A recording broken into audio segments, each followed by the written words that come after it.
Close your eyes for a moment. Let the weight of the day settle. Breathe in, breathe out.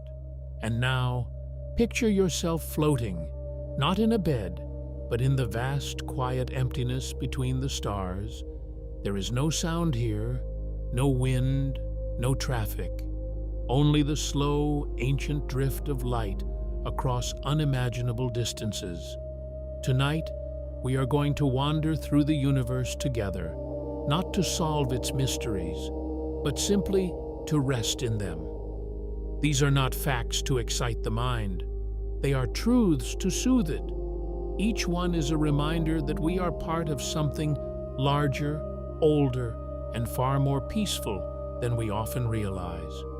Let us begin with the simplest thought. Space is not empty. Even in the darkest, loneliest corners of the cosmos, there is always something. A stray hydrogen atom, the faint afterglow of the Big Bang, the whisper of a particle that has been traveling since before the Earth was born. This background hum, called the cosmic microwave background, fills all of space. It is the oldest light we can see, a soft, even glow that has been stretching and cooling for over 13 billion years. When you look up at the night sky, even when you see nothing, you are bathed in this ancient radiation. It is the echo of creation itself, and it is everywhere. Now, imagine a star, not the sun, but a star so vast that if it sat at the center of our solar system, its outer layers would reach past the orbit of Jupiter. These are the red supergiants, the largest stars in the universe. One of them, Scuti, is more than 1,700 times wider than our sun. You could fit over 5 billion suns inside it, or trillions of Earths. Yet despite its enormous size, its surface is surprisingly gentle. The gravity at its outer edge is weak because the matter is spread so thin. If you could hover near it, you would see an immense glowing sphere of gas, so large that it would fill your entire sky from horizon to horizon. It would not burn you with heat so much as wrap you in a warm, reddish light. These stars live fast. They burn through their fuel in just a few million years, then end their lives in a brilliant supernova, scattering heavy elements across the galaxy. The iron in your blood, the calcium in your bones, the oxygen you breathe. Every atom heavier than hydrogen was forged in such a star. And after that explosion, what remains? Sometimes a neutron star. These are the most extreme objects you can imagine. A neutron star is the collapsed core of a massive star, crushed into a sphere only about 20 kilometers across, yet containing more mass than the Sun. A single teaspoon of its material would weigh billions of tons. If you could bring that teaspoon to Earth, it would punch straight through the planet and out the other side. The gravity on the surface of a neutron star is so intense that it bends light and slows time. If you stood on one, which you cannot, because the gravity would instantly flatten you into a thin film, the stars around you would appear warped and stretched. Some neutron stars spin hundreds of times per second, their magnetic field so strong they can strip electrons from atoms. They are the lighthouses of the cosmos, sending out regular pulses of radiation that astronomers use as cosmic clocks. Even in their extreme nature, there is a kind of rhythm, a heartbeat in the dark. But not all stars die so violently. Our Sun, for example, is a middle-aged star. In about 5 billion years, it will swell into a red giant, its outer layers expanding to engulf Mercury, Venus, and probably Earth. Then it will shed those layers gently, forming a glowing shell called a planetary nebula. At the center will remain a white dwarf, a dense Earth-sized cinder made mostly of carbon and oxygen. It will glow faintly for trillions of years, slowly cooling until it becomes a black dwarf, a cold, dark ember drifting through space. The process is not violent. It is quiet, almost graceful. The sun will not explode. It will simply fade away. Now, let your mind drift to the planets. Think of Jupiter, the largest world in our solar system. Its great red spot is a storm larger than Earth itself, a swirling anticyclone that has raged for at least 3 centuries. Winds inside that storm reach hundreds of kilometers per hour, and its reddish color comes from complex chemical reactions in the atmosphere. But Jupiter is more than just a storm. Its magnetic field is 20,000 times stronger than Earth's, creating vast radiation belts that can damage spacecraft. If you could stand on one of its moons and look up, Jupiter would fill the sky, a banded, swirling giant, silent and immense. The planet has no solid surface. If you descended into its atmosphere, you would pass through layers of cloud, each different in color and composition, until pressure and heat crushed you. Yet there is beauty in that depth, in the idea of a world made entirely of gas and sky. Saturn, too, has its wonders. Its rings are made of ice and rock, some particles as small as dust, others as large as mountains. They are incredibly thin, only about 10 meters thick in places, but they span over 200,000 kilometers. The rings are slowly disappearing. Saturn's gravity pulls material from them in a process called ring rain, and within 100 million years, they may be gone entirely. That sounds like a long time, but in cosmic terms, it is the blink of an eye.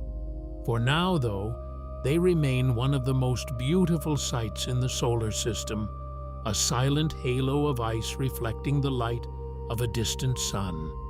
And what about the planets beyond? The exoplanets.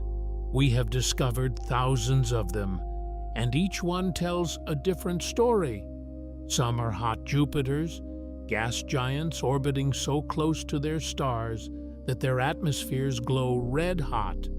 One such planet, HD 199733b, appears a deep vivid blue, not from oceans, but from glass particles in its atmosphere. Supersonic winds blow those particles sideways at 7,000 kilometers per hour, meaning it rains sideways shards of glass. Another world, WASP 12b, is so close to its star that its atmosphere is being torn away, stretching it into an egg shape. It will be completely destroyed in about 10 million years. These planets are not like ours. They are extreme, violent, and brief.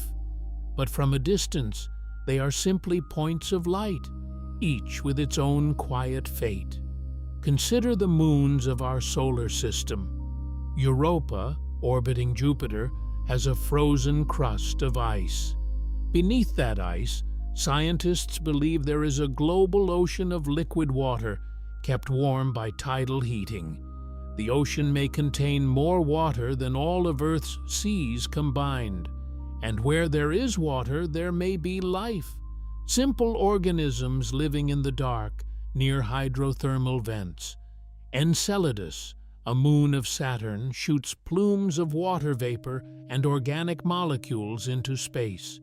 We have flown spacecraft through those plumes and tasted them. They contain the ingredients for life. These moons are not dead. They are active, alive with hidden oceans and geysers. In the cold, silent reaches of the outer solar system, there may be ecosystems we have never imagined. Now, let your thoughts turn to black holes. They are often portrayed as monsters, devouring everything around them. But they are also creators. The supermassive black hole at the center of our galaxy, Sagittarius A, has a mass of about 4 million suns. It sits quietly, occasionally pulling in a cloud of gas or a star, but mostly it rests. Its gravity shapes the orbits of stars around it, and its presence may even regulate the formation of new stars in the galaxy. Some black holes are much larger. TUN 6018, one of the most massive known, has a mass of over 60 billion suns. Its event horizon is so large that it would take light weeks to cross it. Yet these objects are invisible. We see only the glow of matter falling into them, heated to millions of degrees, creating swirling accretion disks that outshine entire galaxies. There is a strange peace in that, a region of space so dense that time itself slows to a crawl. Near a black hole, you could watch the universe age in moments. And what about the universe itself? It is expanding, not just moving apart, but stretching the very fabric of space. This expansion is accelerating, driven by a mysterious force we call dark energy. In the far future, distant galaxies will recede from us faster than light, and their light will never reach us. The night sky will become emptier, quieter, but that is billions of years away. For now, we can still see the light of galaxies that existed when the universe was young. The Hubble Space Telescope has captured images of galaxies from just a few 100 million years after the Big Bang. Tiny, irregular blobs of stars colliding and merging. These are the building blocks of everything we see today. The universe was once smaller than an atom, and it grew. It is still growing. There are clouds of gas in space that contain alcohol. There are planets that rain diamonds. There are stars that pulse like beating hearts, expanding and contracting in regular rhythms. There are rogue planets drifting through the darkness without a sun, their only warmth coming from their own internal heat. Some of these wanderers may have subsurface oceans kept liquid by pressure and radioactivity. Life could exist there, in the eternal night between the stars. The universe is full of such possibilities. Let your mind rest on the fact that you are made of star stuff. The carbon in your body, the oxygen in your lungs, the calcium in your bones, all of it was forged in the cores of long-dead stars. Every time you breathe, you are recycling atoms that have been on a journey billions of years long. You are not separate from the cosmos. You are part of it, a temporary arrangement of matter that has been here since the beginning. There is comfort in that. You belong here. The Milky Way and Andromeda are heading toward each other. In about 4 billion years, they will merge, their stars swirling together into a new, larger galaxy. No stars will collide. Space is too empty for that. Instead, the two galaxies will pass through each other, their shapes twisting into tidal tails and arcs of light. If Earth still exists then, the night sky will be filled with a brilliant ribbon of new stars. It will be a slow, graceful dance, unfolding over hundreds of millions of years. Time itself is not fixed. Near a massive object, it slows down. On Earth, the effect is tiny, but near a black hole, it becomes extreme. An astronaut orbiting close to a black hole could experience a few hours, while years pass for someone far away. This is not science fiction. It is a measurable reality, confirmed by experiments with atomic clocks. Time is flexible. It bends and stretches like a river. In a sense, the universe has no single clock. Every place has its own rhythm. Now, imagine the coldest place in the universe. It is not in the empty space between galaxies. It is the Boomerang Nebula, about 5,000 light-years away. There, the temperature is just 1 degree above absolute zero, colder than the faint glow left over from the Big Bang. Gas from a dying star is expanding so rapidly that it cools to nearly nothing. If you could float there, you would feel no warmth at all. The nebula glows faintly, a ghostly hourglass shape in the darkness. And the hottest place?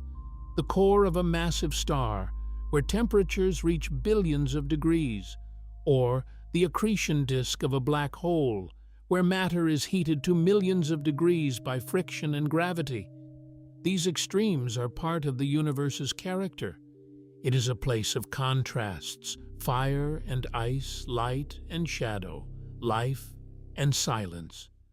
Let us end with a thought about light. The sunlight that warms your face today began its journey deep inside the sun, where photons bounced around for tens of thousands of years before finally escaping the surface. Then it traveled across the solar system for 8 minutes to reach you. That light is ancient. It has been traveling for longer than humans have existed. When you look at a star in the night sky, you are looking into the past. Some of those stars have already died. Their light continues to travel, carrying their image across the void. The universe is a vast museum of light, filled with echoes of things that no longer exist. So tonight, as you drift toward sleep, remember that you are floating on a small blue planet, wrapped in a thin atmosphere, held by the gravity of a middle-aged star.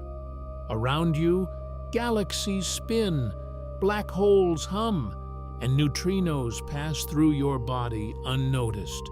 The universe is not a place of chaos. It is a place of slow, majestic change. You are safe here. You are part of it. Let the stillness of space settle over you. Let your breathing slow. Let your thoughts become as faint as distant starlight. And rest. Let your breathing slow, your mind drift further into the vast, quiet expanse. There is a place in space where gravity behaves differently, where the pull of two massive bodies cancels out, creating a point of perfect balance. These are the Lagrange points, named after the mathematician who first described them. At these points, a spacecraft can hover with almost no fuel, held in place by the gentle tug of the Sun and Earth. One such point, L2, is home to the James Webb Space Telescope. It sits there, 1,000,000 miles from Earth, in a spot where the Sun and Earth's gravity combine to keep it stable. From that perch, it gazes into the deepest reaches of the universe, seeing light that has traveled for billions of years. There is a stillness there, a calm at the edge of our world. Now, think of the rings of Saturn. They are not solid, but a collection of billions of ice and rock particles, each one orbiting the planet in its own path. Some are as small as dust, others as large as mountains. The rings are incredibly thin, only about 10 meters thick in places, but they span over 200,000 kilometers. They are slowly disappearing, pulled into Saturn's atmosphere by gravity. In 100 million years, they may be gone entirely, but for now, they remain one of the most beautiful sights in the solar system, a silent, icy halo reflecting the light of a distant sun. When you look at Saturn through a telescope, you are seeing something that is both temporary and eternal. Consider the moons of Jupiter. Io, the innermost large moon, is the most volcanically active body in the solar system. Its surface is constantly reshaped by eruptions of molten sulfur, driven by the immense tidal forces from Jupiter's gravity. The moon is stretched and squeezed with each orbit, generating heat that fuels its volcanoes. Plumes rise hundreds of kilometers into space, painting the surface in shades of yellow, red, and black. Is a world of fire, a place of constant change, yet from a distance it is just a bright point in Jupiter's sky, a reminder that even the most violent places can appear serene. Europa, another of Jupiter's moons, is the opposite. Its surface is a smooth, icy shell, crisscrossed by cracks and ridges. Beneath that ice, scientists believe there is a global ocean of liquid water, kept warm by the same tidal forces that power Io's volcanoes. That ocean may contain more water than all of Earth's seas combined. And where there is water, there may be life. Simple organisms could thrive in the dark depths near hydrothermal vents, drawing energy from the planet's core. Europa is a world of hidden oceans, a silent, frozen world with a secret warmth beneath. Now, let your thoughts drift to the stars themselves. Not all stars are born alone. Many are part of binary or multiple systems where two or more stars orbit each other. In some cases, these stars are so close that they share material, their outer layers merging in a slow, graceful dance. One star may siphon gas from its companion, growing brighter and hotter, while the other shrinks and cools. These interactions can create spectacular events such as novas, sudden outbursts of brightness that can briefly outshine all the other stars in the galaxy. But from a distance, they are just a flicker in the night, a quiet reminder of the complex relationships that shape the cosmos. There are stars that pulse like beating hearts, expanding and contracting in regular rhythms. These are called variable stars, and their changes are caused by cycles of heating and cooling in their outer layers. Some, like Cepheid variables, are so regular that astronomers use them as cosmic yardsticks to measure distances across the universe. Their pulse is a steady, reliable beat, a metronome in the dark. Other stars change brightness in less predictable ways, their light fluctuating with the ebb and flow of their internal processes. Watching a variable star's light curve is like listening to the heartbeat of the cosmos, slow and steady across the ages. Now, imagine a star that is not a star at all, but a dense, dead remnant. White dwarfs are the cores of stars like our Sun, left behind after they shed their outer layers. They are about the size of Earth, but with a mass comparable to the Sun. Their gravity is intense, crushing atoms into a crystalline lattice. Some white dwarfs are made mostly of carbon and oxygen, like a diamond in space. They glow faintly, cooling over trillions of years until they become black dwarfs, cold, dark embers drifting through the galaxy. There is a quiet beauty in that final stage, a long, slow fade into the darkness. And then there are the giants. Red supergiants like Betelgeuse are stars near the end of their lives. They have swelled to enormous sizes, their outer layers tenuous and cool. Betelgeuse, in the constellation Orion, is about 700 times wider than the Sun. If it replaced our star, its surface would extend past the orbit of Mars. It is a variable star, its brightness fluctuating as it pulsates. One day, it will explode as a supernova, briefly outshining the full moon. But that day may be thousands of years from now. For now, it sits in the night sky, a reddish point of light, a reminder of the cycles of birth and death that govern the universe. let your mind wander to the edges of the observable universe. There, galaxies are rushing away from us, their light stretched to longer wavelengths by the expansion of space. Some are so distant that we see them as they were when the universe was only a few 100 million years old. They are small, irregular blobs of stars, colliding and merging, forming the building blocks of the galaxies we see today. The light from these ancient galaxies has traveled for over 13 billion years, crossing the vastness of space to reach our telescopes. It is a journey that began before Earth existed, before the sun was born, before our solar system took shape. That light carries the history of the universe, a story written in photons. Now, think of the cosmic web. On the largest scales, the universe is not a random scattering of galaxies. It is a vast network of filaments made of gas and dark matter, stretching across hundreds of millions of light years. Galaxies cluster along these filaments like beads on a string, while empty voids lie between them. This structure is the skeleton of the cosmos, shaped by gravity over billions of years. It is a pattern of immense scale, a web that connects everything. We are part of that web, a tiny node in a vast network of matter and energy. There are places in the universe where matter is so dense that it bends light. This is gravitational lensing, where a massive object, such as a galaxy or black hole, acts like a lens, magnifying and distorting the light of objects behind it. Astronomers use this effect to see galaxies that would otherwise be too faint to detect.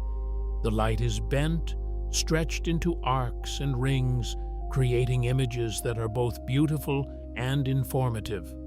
It is a reminder that space is not a flat, empty stage. It is a dynamic, warped landscape where gravity shapes the path of light itself.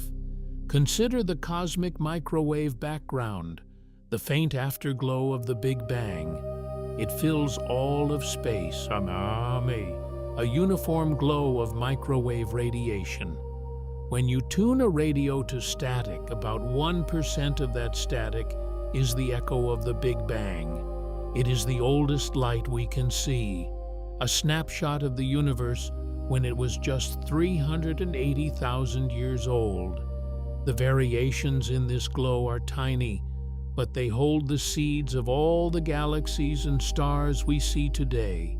It is a quiet hum, a whisper from the beginning of time.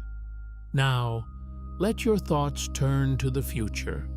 The universe will continue to expand, driven by dark energy.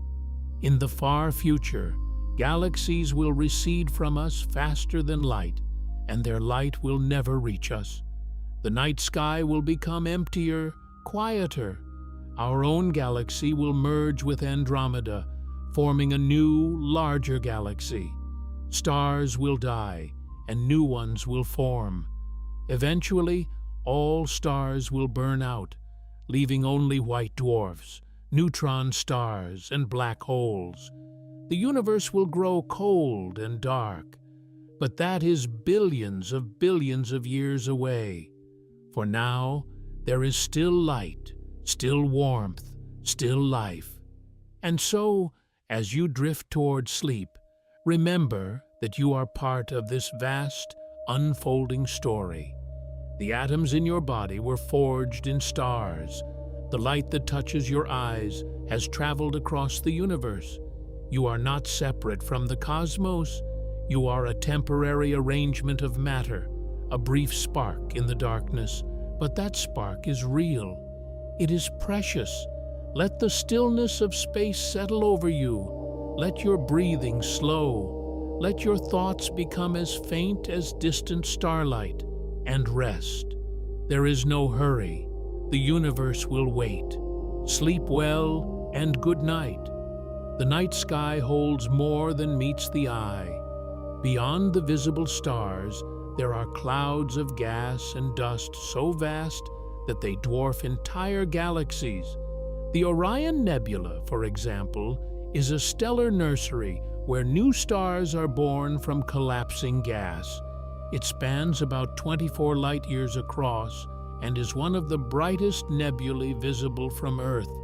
Inside, young stars emit intense ultraviolet radiation, causing the surrounding gas to glow in shades of red, blue, and green. It is a place of creation, where the raw materials of future worlds are slowly being assembled. From a distance, it appears as a faint, fuzzy patch in the sword of Orion, but in reality, it is a cauldron of activity, a cosmic womb. Now, think of the Pleiades, also known as the Seven Sisters. This star cluster is only about 100 million years old, young by astronomical standards. Its stars are still embedded in a reflection nebula, a cloud of dust that scatters their light, giving the cluster a blue, hazy appearance. To the naked eye, it looks like a small dipper, a tight grouping of bright points. But each of those points is a hot, blue-white star, many times more luminous than our Sun. They will burn for only a few 100 million years before exhausting their fuel, a fleeting moment in the lifetime of the galaxy. There are also stars that never quite make it. Brown dwarfs are objects that form like stars, but never gather enough mass to ignite nuclear fusion in their cores. They are too massive to be planets, but too small to be true stars.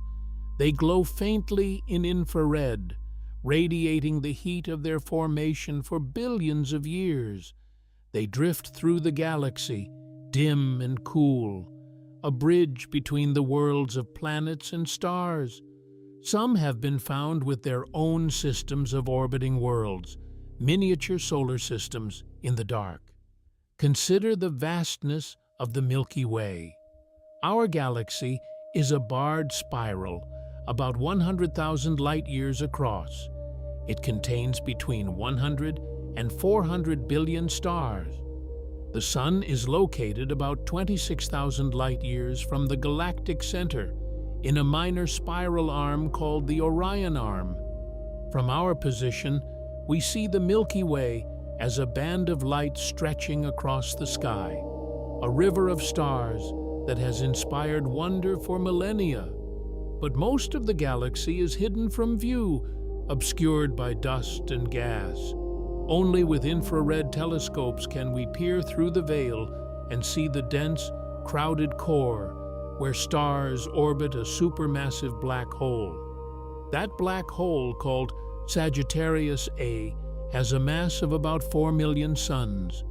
It is quiet now, but it occasionally flares as it consumes nearby gas or stars.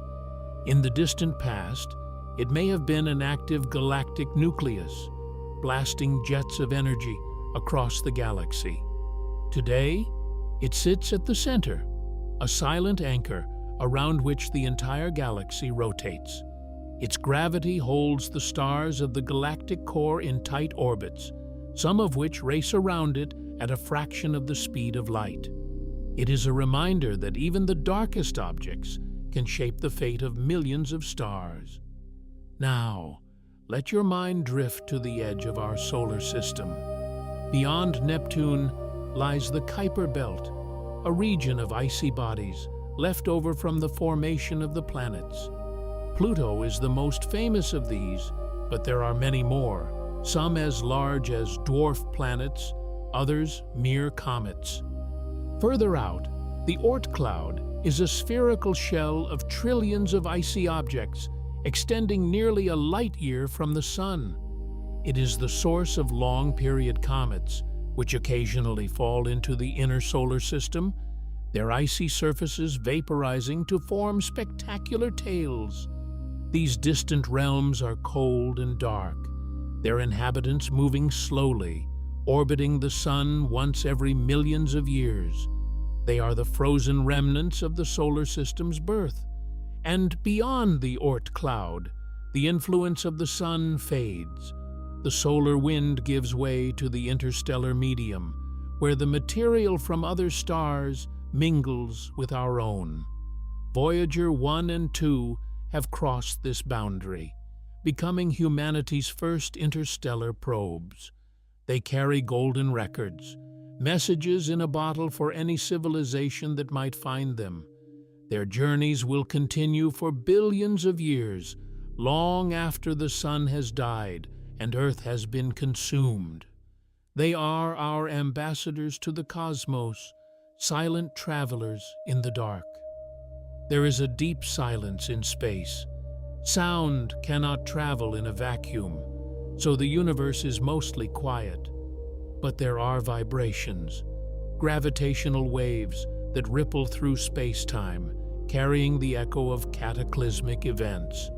In 2015, LIGO detected the first gravitational waves from a pair of merging black holes. The signal was a faint chirp, lasting only a fraction of a second, but it confirmed a century-old prediction. Since then, many more have been detected, each one a whisper from the violent collisions that shape the universe. These waves pass through us constantly, invisible and unnoticed, linking us to events billions of light years away. Now, imagine the sound of a pulsar. Pulsars are rapidly rotating neutron stars that emit beams of radiation. As they spin, these beams sweep across space like lighthouses, producing regular pulses. Some pulsars are so precise.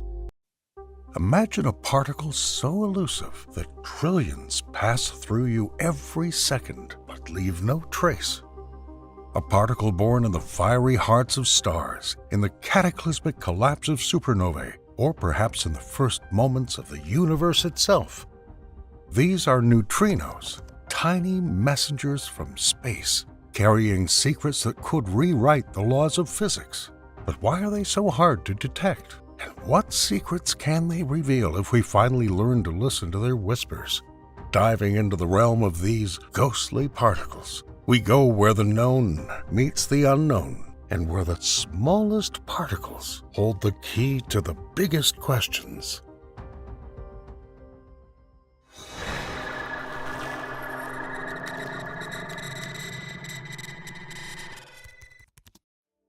The neutrino story begins in the early 1930s, when the study of particle physics was undergoing a revolutionary transformation. It was a time when the universe was revealing its secrets to those who dared to explore its mysteries. Wolfgang Pauli, an Austrian theoretical physicist, faced a problem. In beta decay, a type of radioactive decay observed in atomic nuclei, energy seemed to disappear. This disappearance contradicted the principle of conservation of energy, one of the most fundamental laws of physics. Pauli proposed a radical idea. What if the missing energy was carried away by an undetectable particle? He tentatively named this particle neutron, although Enrico Fermi soon renamed it neutrino to avoid confusion with the already discovered neutron. Fermi, an Italian physicist, was in turn instrumental in developing a theory describing this elusive particle and cementing its place in the scientific lexicon. Let's travel back to the Cold War era, a time when science and politics were closely intertwined. Neutrinos, once a mere theoretical curiosity, became the center of secret research projects driven by geopolitical tensions.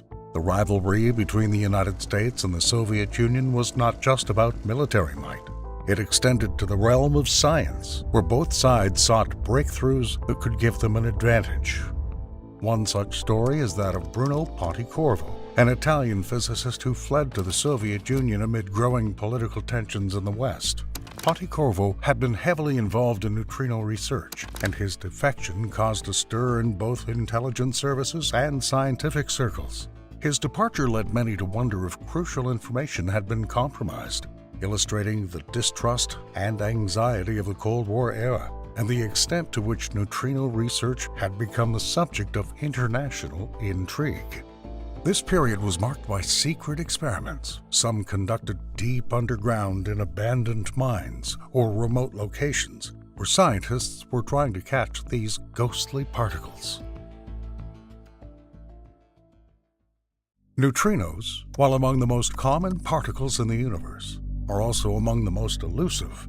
These tiny particles are incredibly light and have such a small mass that for a long time it was thought to be zero.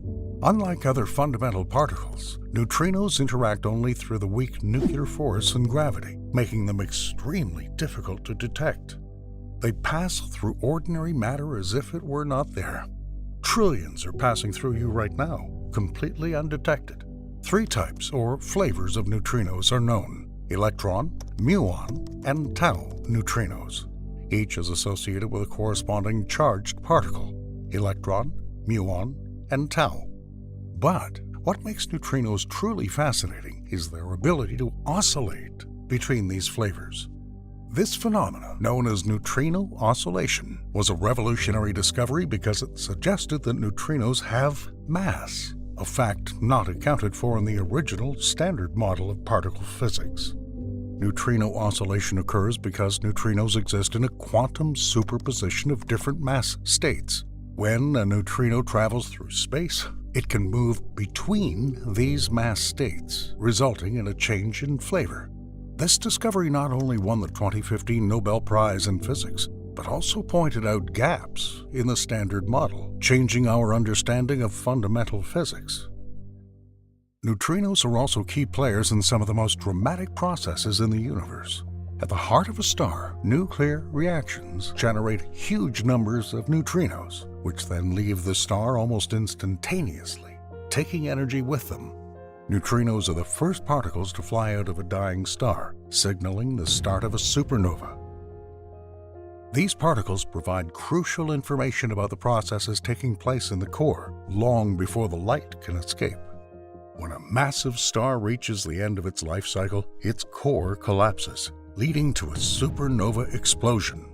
During this cataclysmic explosion, an enormous number of neutrinos are produced, orders of magnitude greater than the energy emitted by light. These neutrinos leave the supernova almost instantly, spreading through space, and some of them eventually reach Earth, giving a glimpse into these distant, violent events. There's also speculation that neutrinos may be linked to one of astrophysics' biggest mysteries: dark matter. Some theories suggest that a type of neutrino, perhaps a sterile neutrino, that does not interact with any known fundamental force other than gravity, may make up dark matter, the invisible mass that makes up most of the universe's matter. Although this remains an area of intense research, the possibility that neutrinos could unlock the secrets of dark matter emphasizes their importance to our quest to understand the cosmos.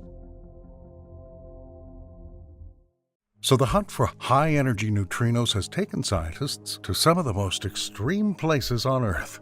Deep in the ice of Antarctica stands the Ice Cube Neutrino Observatory, scanning the cosmos for these elusive particles. Neutrinos, especially at extremely high energies, are the messengers of some of the most violent events in the universe, events that are still cloaked in mystery. Recent research has begun to peel back the layers of this mystery, pointing to active galactic nuclei, or AGNs, as significant sources of these high-energy neutrinos. AGNs are the luminous centers of galaxies powered by supermassive black holes.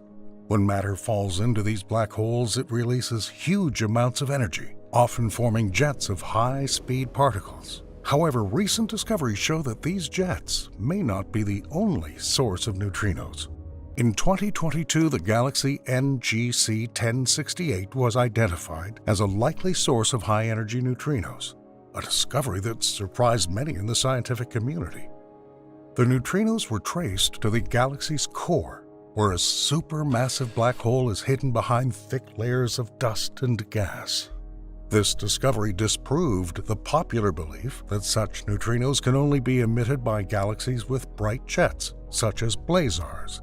The surprises didn't end with NGC 1068. Further studies revealed 2 more galaxies, NGC 4151 and NGC 3079 as potential sources of high-energy neutrinos, the findings strongly suggest that the environment around supermassive black holes and these active galaxies is a powerful neutrino factory. These findings have led to a paradigm shift in our understanding of where high-energy neutrinos come from. As the search for these cosmic messengers intensifies, so does the competition between the world's most advanced neutrino detectors. IceCube has already made remarkable discoveries, but other projects are on the horizon that aim to push the boundaries of our knowledge even further. In Japan, the Hyper Kamiokande is poised to become a leader in neutrino detection. This huge underground detector, located in a cave specially dug for the purpose, will be filled with 260,000 tons of ultraviolet water. The goal is to capture fleeting flashes of Cherenkov radiation produced when neutrinos interact with water molecules, a technique honed over decades of Japanese research. Meanwhile, in the U.S., the Deep Underground Neutrino Experiment, also known as DUNE, is being built in an old gold mine in South Dakota. Unlike Hyper-K, which uses water, DUNE will utilize a state-of-the-art time projection camera in liquid argon. This technology promises to capture neutrino interactions with unprecedented precision, allowing scientists to map neutrino properties in great detail.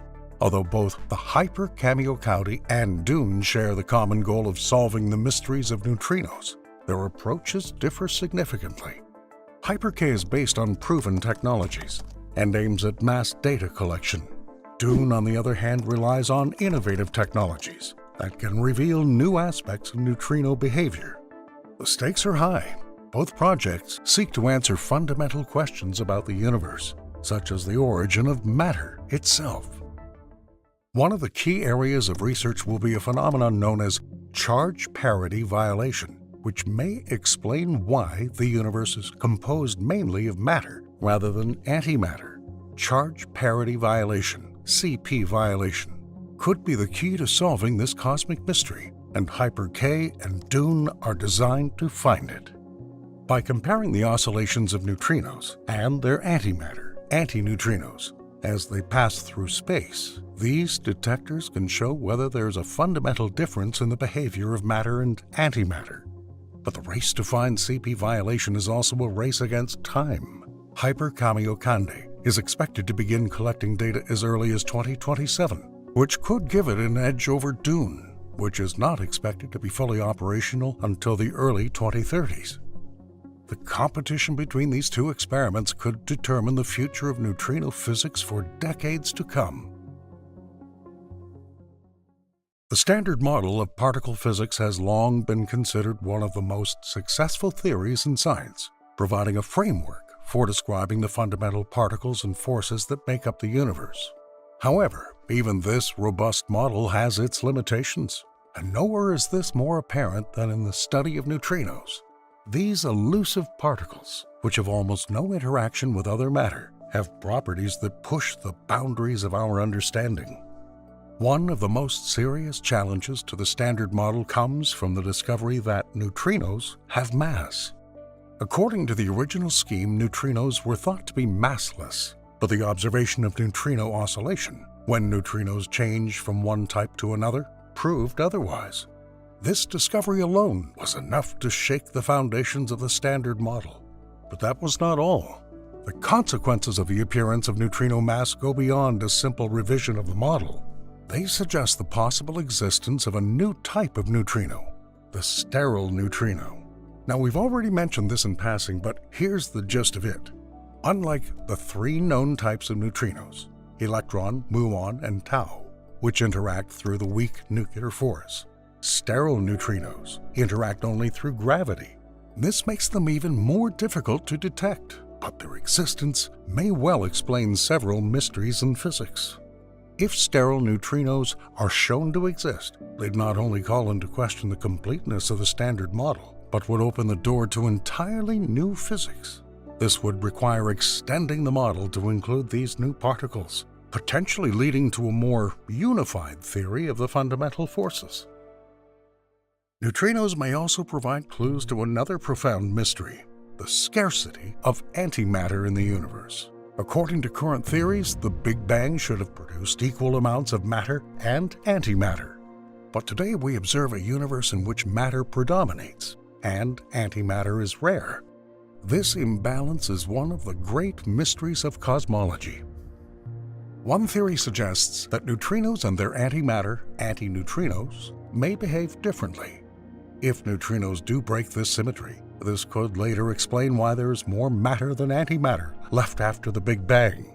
The T2K experiment in Japan has provided tantalizing evidence for CP violation in neutrinos. In this experiment, beams of neutrinos and antineutrinos are sent on a 185-mile, 300-kilometer journey across Japan to the Super Kamiokande detector. For nearly a decade, researchers have noticed that neutrinos oscillate into different types more often than antineutrinos, suggesting that they may indeed behave differently. This potential CP violation in neutrinos could be the missing piece to explain why the universe is made up mostly of matter. However, the current results, while promising, are not yet conclusive. The level of statistical significance required to recognize a discovery in particle physics is 5 sigma. The T2K results have only reached about 3 sigma, and this means that although the evidence is strong, it's not absolute. To truly confirm the CP violation in neutrinos and unlock the secrets of antimatter rarity, scientists are turning to the next generation of neutrino detectors. Hyper-K in Japan and DUNE in the US are poised to take this research to the next level. These massive detectors will collect many times more data with greater accuracy, potentially reaching the 5 sigma threshold. If these experiments confirm CP violation in neutrinos, it could revolutionize our understanding of the origin of the universe and answer one of the most persistent questions in science: why there is something rather than nothing. The study of neutrinos, once considered an obscure branch of physics, may ultimately hold the key to understanding the very fabric of our reality. To answer some of physics' deepest questions, scientists are developing the next generation of detectors, each more advanced than the last. One of the most ambitious projects in this field is the Karlsruhe Tritium Neutrino Experiment, or CATRIN, in Germany.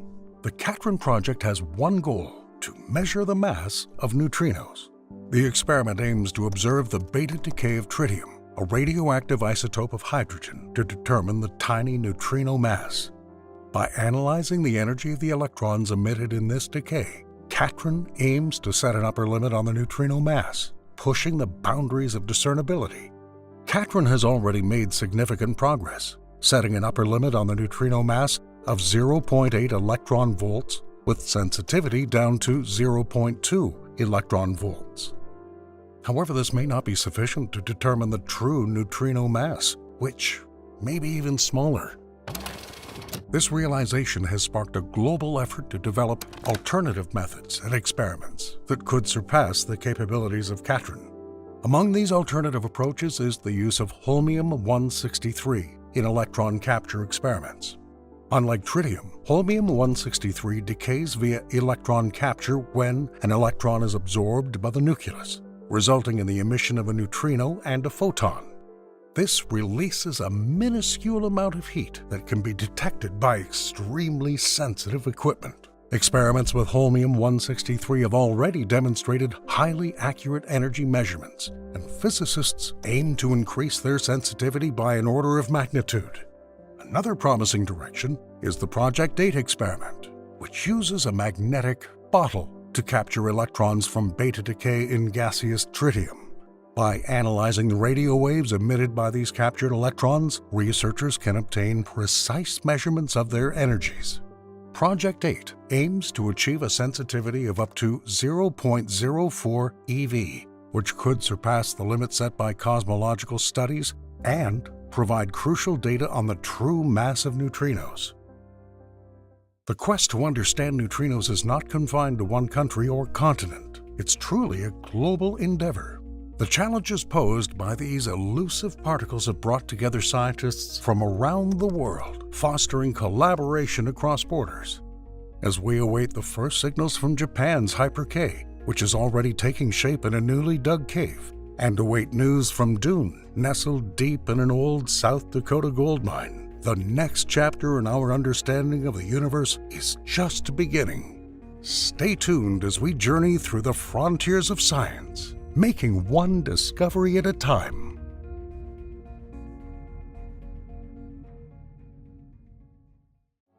Beyond the reach of traditional microscopes and within theoretical physics lies a frontier not so much of remoteness as of possibility and understanding. This frontier is challenged not by physical barriers or vast distances, but by the depth of its implications and the invisibility of its scope.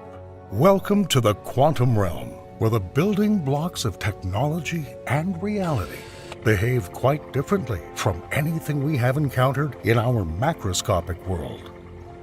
Quantum mechanics is a phrase that excites the intellect and baffles the mind with its strangeness. Here, particles can exist in several places at once. They can spin in opposite directions at the same time. They can be entangled in the vastness of space, acting in concert with no apparent connection. These bizarre behaviors are at the heart of a technology that could revolutionize our world: quantum computing. In the heart of this technological storm lies a concept so revolutionary and yet so elusive that it challenges our very perception of information and reality. By traveling the quantum frontier, we enter a space where information is not just processed, but exists in states that defy classical logic. Here, quantum bits, or qubits, can store many possibilities at once, compared to the simple bits of today's digital devices. But how to preserve information in a system that loses its essence at the slightest interaction with the environment? And scientists may have some answers to that question, because quantum mechanics does more than just redefine computing. It encourages us to rethink the cosmos, intertwining with the fabric of space and time in enigmatic phenomena such as black holes. These cosmic anomalies are not mere objects, but the key to understanding the quantum puzzles that hold the secrets of the universe's information storage and retrieval systems. Join us on our expedition, an expedition to the frontier of quantum mechanics exploration that may ultimately redefine the meaning of computing, data protection, curing disease, and perhaps understanding the very fabric of reality itself. So you and I are gradually entering a new era of computing that transcends the binary landscape of classical computing, where data is processed as a straight series of zeros and ones. In contrast, quantum computing works with qubits, which can embody zeros, ones, or both at the same time, utilizing special properties of quantum mechanics to perform complex computations at unprecedented speeds. However, the quantum world is as fragile as it is powerful. One of the main challenges in developing quantum computers is creating and maintaining quantum memory. You see, unlike classical digital memory, which can reliably store information and retrieve it at will, quantum memory is extremely fragile. Any interaction with the external environment can cause quantum information, known as quantum states, to decohere, that is, erase the stored data. This is like trying to hold a spinning coin on its edge. This susceptibility stems from the fundamental nature of quantum memory. It's not simply a matter of storing data, but of preserving complex quantum states, which are the basis of the potential of quantum computing. Herein lies the paradox at the heart of quantum computing: the no-cloning theorem. This theorem is a unique rule of the quantum world and states that it's impossible to create an exact copy of an unknown quantum state. In the everyday world, if you want to prevent data loss, you can make copies of it. But in quantum computing, it's impossible to make an exact copy of a qubit containing unknown information. This rule is a serious obstacle because it means that traditional methods of data protection and error correction, such as backups, simply don't work in the quantum domain. Engineers and physicists are now tasked with developing innovative strategies to combat these problems. They're using quantum error correction techniques that involve entangling qubits, linking them together in complex ways, and allowing the system to detect and correct its own errors without having to directly measure the quantum state. These methods don't just preserve information, they preserve the very essence of quantum behavior. But how can the very gravity wells where not even light can penetrate and quantum computing be related, you might ask? The intriguing connection between black holes and the burgeoning field of quantum computer science begins with one deep mystery they share in common. Stephen Hawking and Jacob Bekenstein, two titans of theoretical physics, once proposed groundbreaking ideas about black holes that have profound implications for modern quantum computing. In a thought experiment, Hawking hypothesized the black hole information paradox, which poses a profound dilemma. What happens to information when it falls into a black hole? Does it disappear forever, or does it persist in some form? This question is analogous to quantum computing's problems with data integrity and loss. Just as information must be preserved when it crosses the event horizon of a black hole, quantum information must be preserved in the unstable environment of a quantum computer. So how much information can a black hole store? Bekenstein in turn presented the concept that the entropy of a black hole, in fact its information content, is proportional not to its volume, as one might expect, but to the area of its event horizon. But how can a surface store information, you may ask? After all, you need some kind of structure. You need atoms or something else that can store bits of information. Well, it turns out that you can calculate that a black hole stores information in bits. The amount of information is equal to the surface area of the event horizon in Planck square units. Planck units are the smallest measurable scales in the cosmos. These units, named after Max Planck, mark the limits beyond which classical theories of gravity and space begin to break down and quantum effects become dominant. Planck units serve as a bridge in our understanding of quantum and cosmological scales, providing a framework that helps us quantify the universe in the most minuscule dimensions imaginable. So why is the information content of a region of space equal to the surface area surrounding that region and not its volume? Consider this analogy to better understand the unconventional way information is stored in a black hole. Imagine that your room is not just a library, but a magical library where your entire collection of books can be encoded simply on the wallpaper that covers the walls.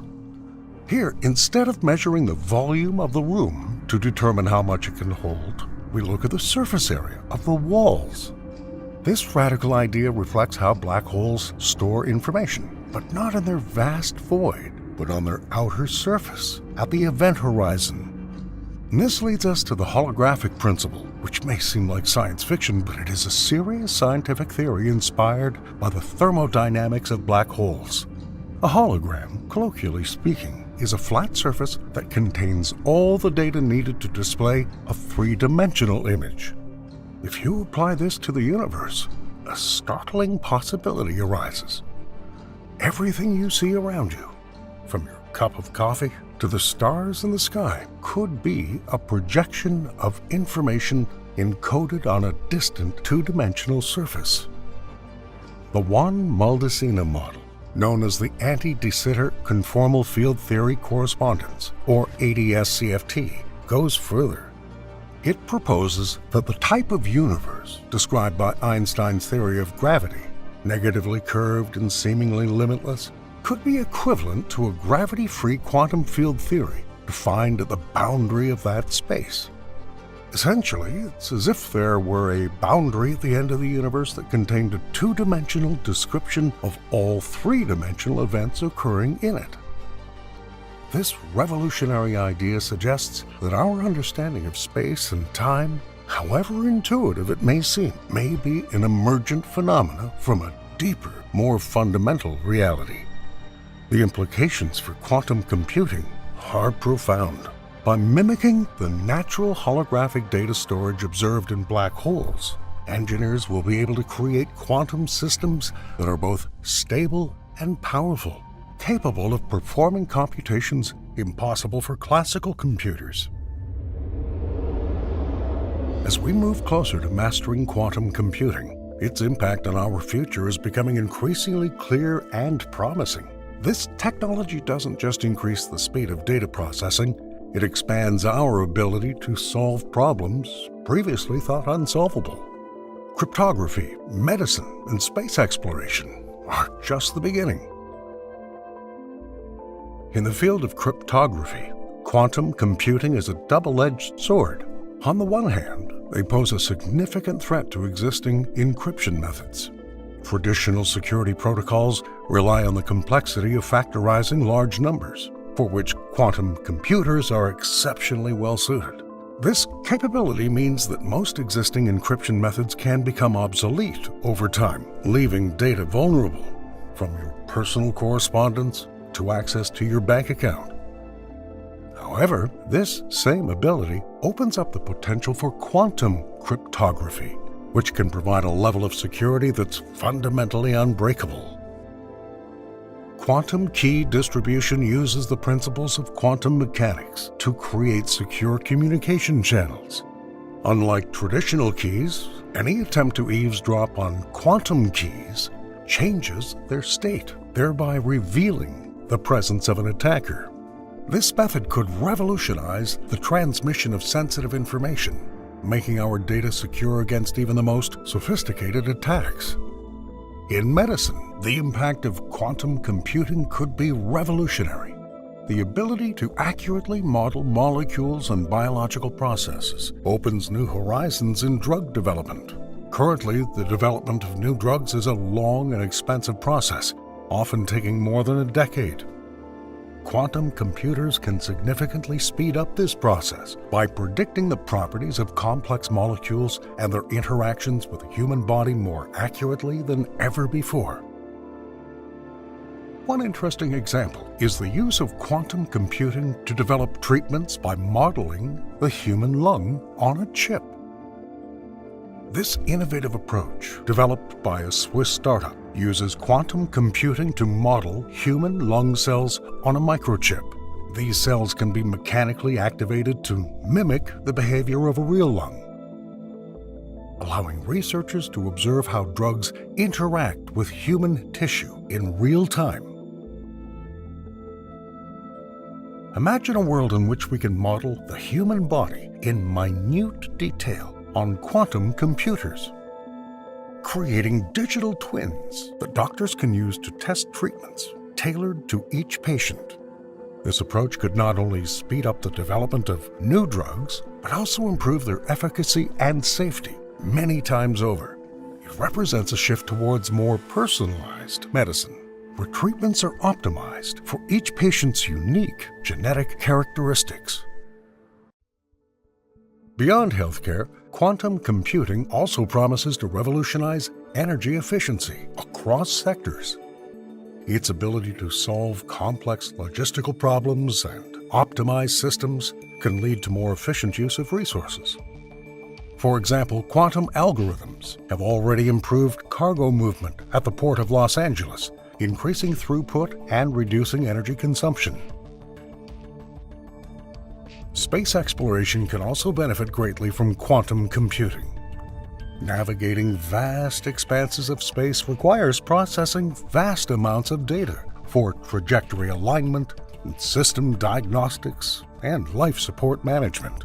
Quantum computers could improve the ability of spacecraft to perform these tasks autonomously, making deep space missions more feasible.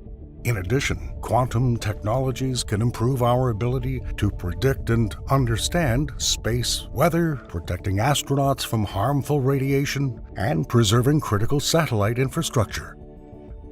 Research into black holes and quantum mechanics is not just a theoretical fad, it's shaping the very tools we expect to revolutionize our future. The insights gained from studying these cosmic mysteries are helping to inform and advance algorithms that will one day be able to manage our data, cure our diseases, and even guide our research into the uncharted reaches of the cosmos. So, quanta, in simple terms, are the smallest possible units of any physical property involved in an interaction, such as energy or matter, such as particles and photons. In classical physics, everything seems smooth and continuous, but at the quantum level, things like energy move in tiny, discrete packets, i.e. quanta, and that's why there are quite a few different methods of quantum computing, each exploring unique approaches to using these tiny units to generate enormous computing power. One of the leading techniques in current quantum computing research involves superconducting circuits. Companies such as Google, IBM, and Rigetti are investing heavily in this technology, which uses supercooled circuits to minimize energy loss and maximize efficiency. These circuits operate at temperatures near absolute zero, allowing quantum states to persist long enough to perform complex computations. Another well-known method uses trapped ions and qubits. Companies such as IonQ and Quantinuum use this technique, where ions are held in space using electromagnetic fields and manipulated with lasers to perform quantum operations. This method boasts longer coherence times, meaning that quantum states remain stable for longer periods of time, although the speed of operation is generally slower compared to superconducting circuits. Photonic quantum computing is also gaining momentum with qubits encoded using photons, particles of light. This approach, promoted by companies such as Xanadu and startups affiliated with academic groups, operates at room temperature and uses the properties of light to perform quantum computing. Recent advances include Xanadu's development of a Borealis chip, which uses a novel method of manipulating groups of photons to gain quantum advantages. In turn, topological quantum computing, which has emerged from a more theoretical framework, offers a new approach to utilizing quasi-particles, particles that arise from interactions within a material. Microsoft's been a key player in this field, exploring ways to create and manipulate these quasi-particles to create qubits that are naturally immune to external perturbations, potentially solving the problem of quantum decoherence. In addition, one quite revolutionary approach to quantum computing is rapidly gaining momentum. This new method, using atoms held in optical tweezers, represents a significant leap forward in our quest to harness quantum mechanics for computing power. Let's take a closer look at this innovative technology and learn how it has the potential to revolutionize the field. Optical tweezers, a tool that uses focused laser beams to capture and manipulate particles, are nothing new in physics, but their application in quantum computing is a new and rapidly developing frontier. By using lasers to capture individual atoms, scientists create qubits that are less susceptible to interference and easier to control than traditional methods. This technique is based on the unique properties of atoms. Being small and electrically neutral, they naturally avoid mutual interference that interferes with other types of quantum bits. This reduction in noise and interference is crucial to maintaining the coherence of quantum information, which is an ongoing challenge in quantum computing. A recent breakthrough in February this year involved the use of micro-lens arrays, which allow a significant increase in the number of atoms that can be manipulated simultaneously. These arrays allow thousands of atoms to be precisely arranged in regular order, each held in place by its own microscopic laser trap. Researchers have successfully used this technique to arrange more than 1,000 atoms with remarkable precision. And these atoms are not just statically held, they are dynamically controlled ready to perform complex quantum operations. The term supercharging accurately describes the improvement this method brings to quantum computing. By aligning two layers of microlens arrays and superimposing laser traps on them, scientists create a dense grid of atomic qubits. This arrangement not only increases the initial number of qubits, but also improves their overall stability and homogeneity. Each atom trapped by this method can potentially serve as a quantum bit. The precision of this approach allows each qubit to be individually addressed and manipulated, opening the way to complex and large-scale quantum algorithms that were previously unattainable. When this new method's compared to existing technologies, such as superconducting qubits and ion traps, the atoms-in-tweezers approach offers significant advantages in scalability and error reduction. Its ability to scale rapidly to thousands of qubits makes it a formidable competitor to better-known technologies. Looking ahead, the potential to scale this technology to 100,000 atoms and beyond is not just optimistic speculation, but a very realistic goal. Achieving this scale could bring quantum computing closer to commercial viability, allowing complex problems, from cryptography to materials science, to be solved. As we conclude our journey through the quantum frontier, we find ourselves at a pivotal moment where quantum computing is moving from theoretical research to practical applications. The X Prize Quantum Applications Competition epitomizes this transition, presenting a challenge with a significant $5 million incentive to spur innovations that apply quantum computing to real-world problems. Over the next 3 years, teams from around the world will explore and demonstrate how quantum technologies can revolutionize healthcare, materials science, energy, and other fields. This initiative not only accelerates the development of quantum technologies, but also emphasizes the potential of quantum computing to solve humanity's most urgent problems. By pushing the boundaries of quantum computer capabilities, X Prize aims to stimulate the transition from experimental quantum applications to everyday tools, making the fields of quantum mechanics accessible and useful to society at large.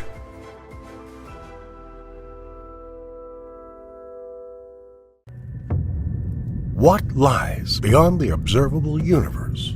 As we gaze into the celestial tapestry, our understanding stretches from the familiar glow of our solar system to the enigmatic dark spaces that challenge every truth we hold dear. From the rudimentary lenses of Galileo, which first charted the moons of Jupiter, to the intricate orbits of modern space telescopes capturing distant galaxies, our tools for probing the cosmos have evolved dramatically. Yet each discovery peels back only a layer of more profound mysteries ahead.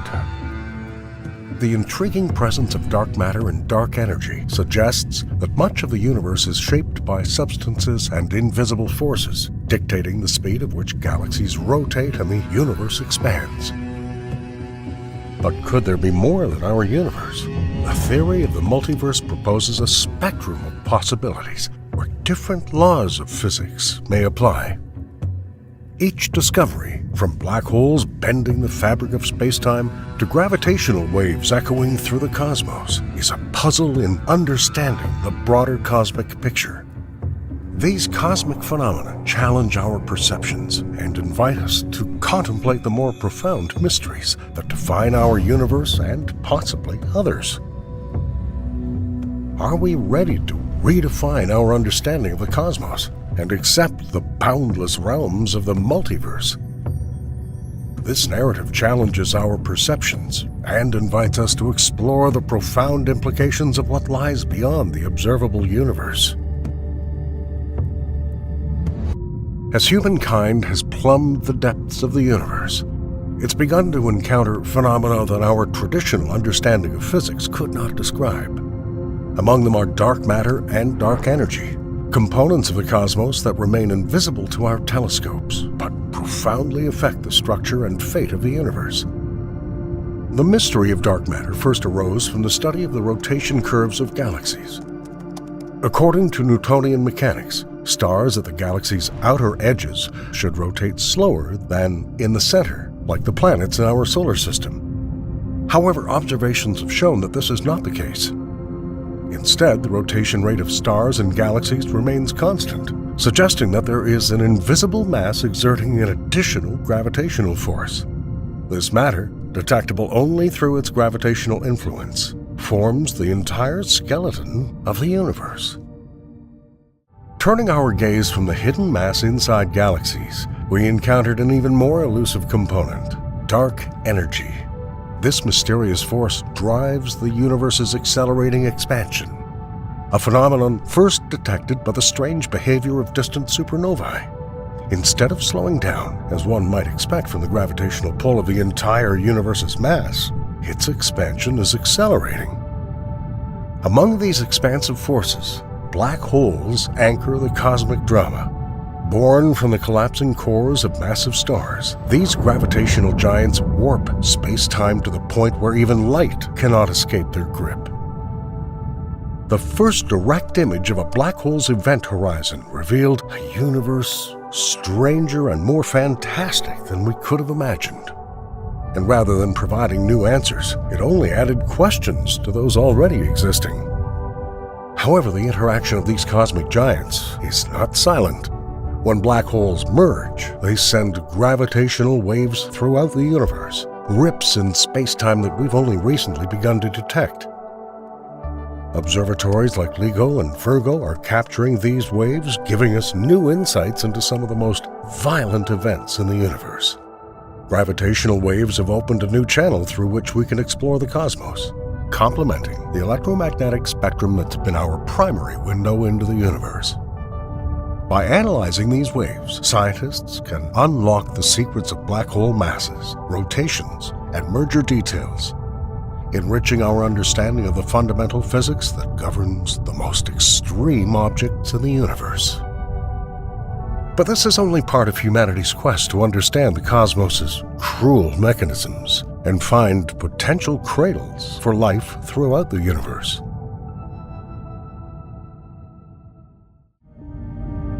The search for exoplanets and the search for extraterrestrial intelligence represent two journeys into the unknown, guided by our deep curiosity about the cosmos.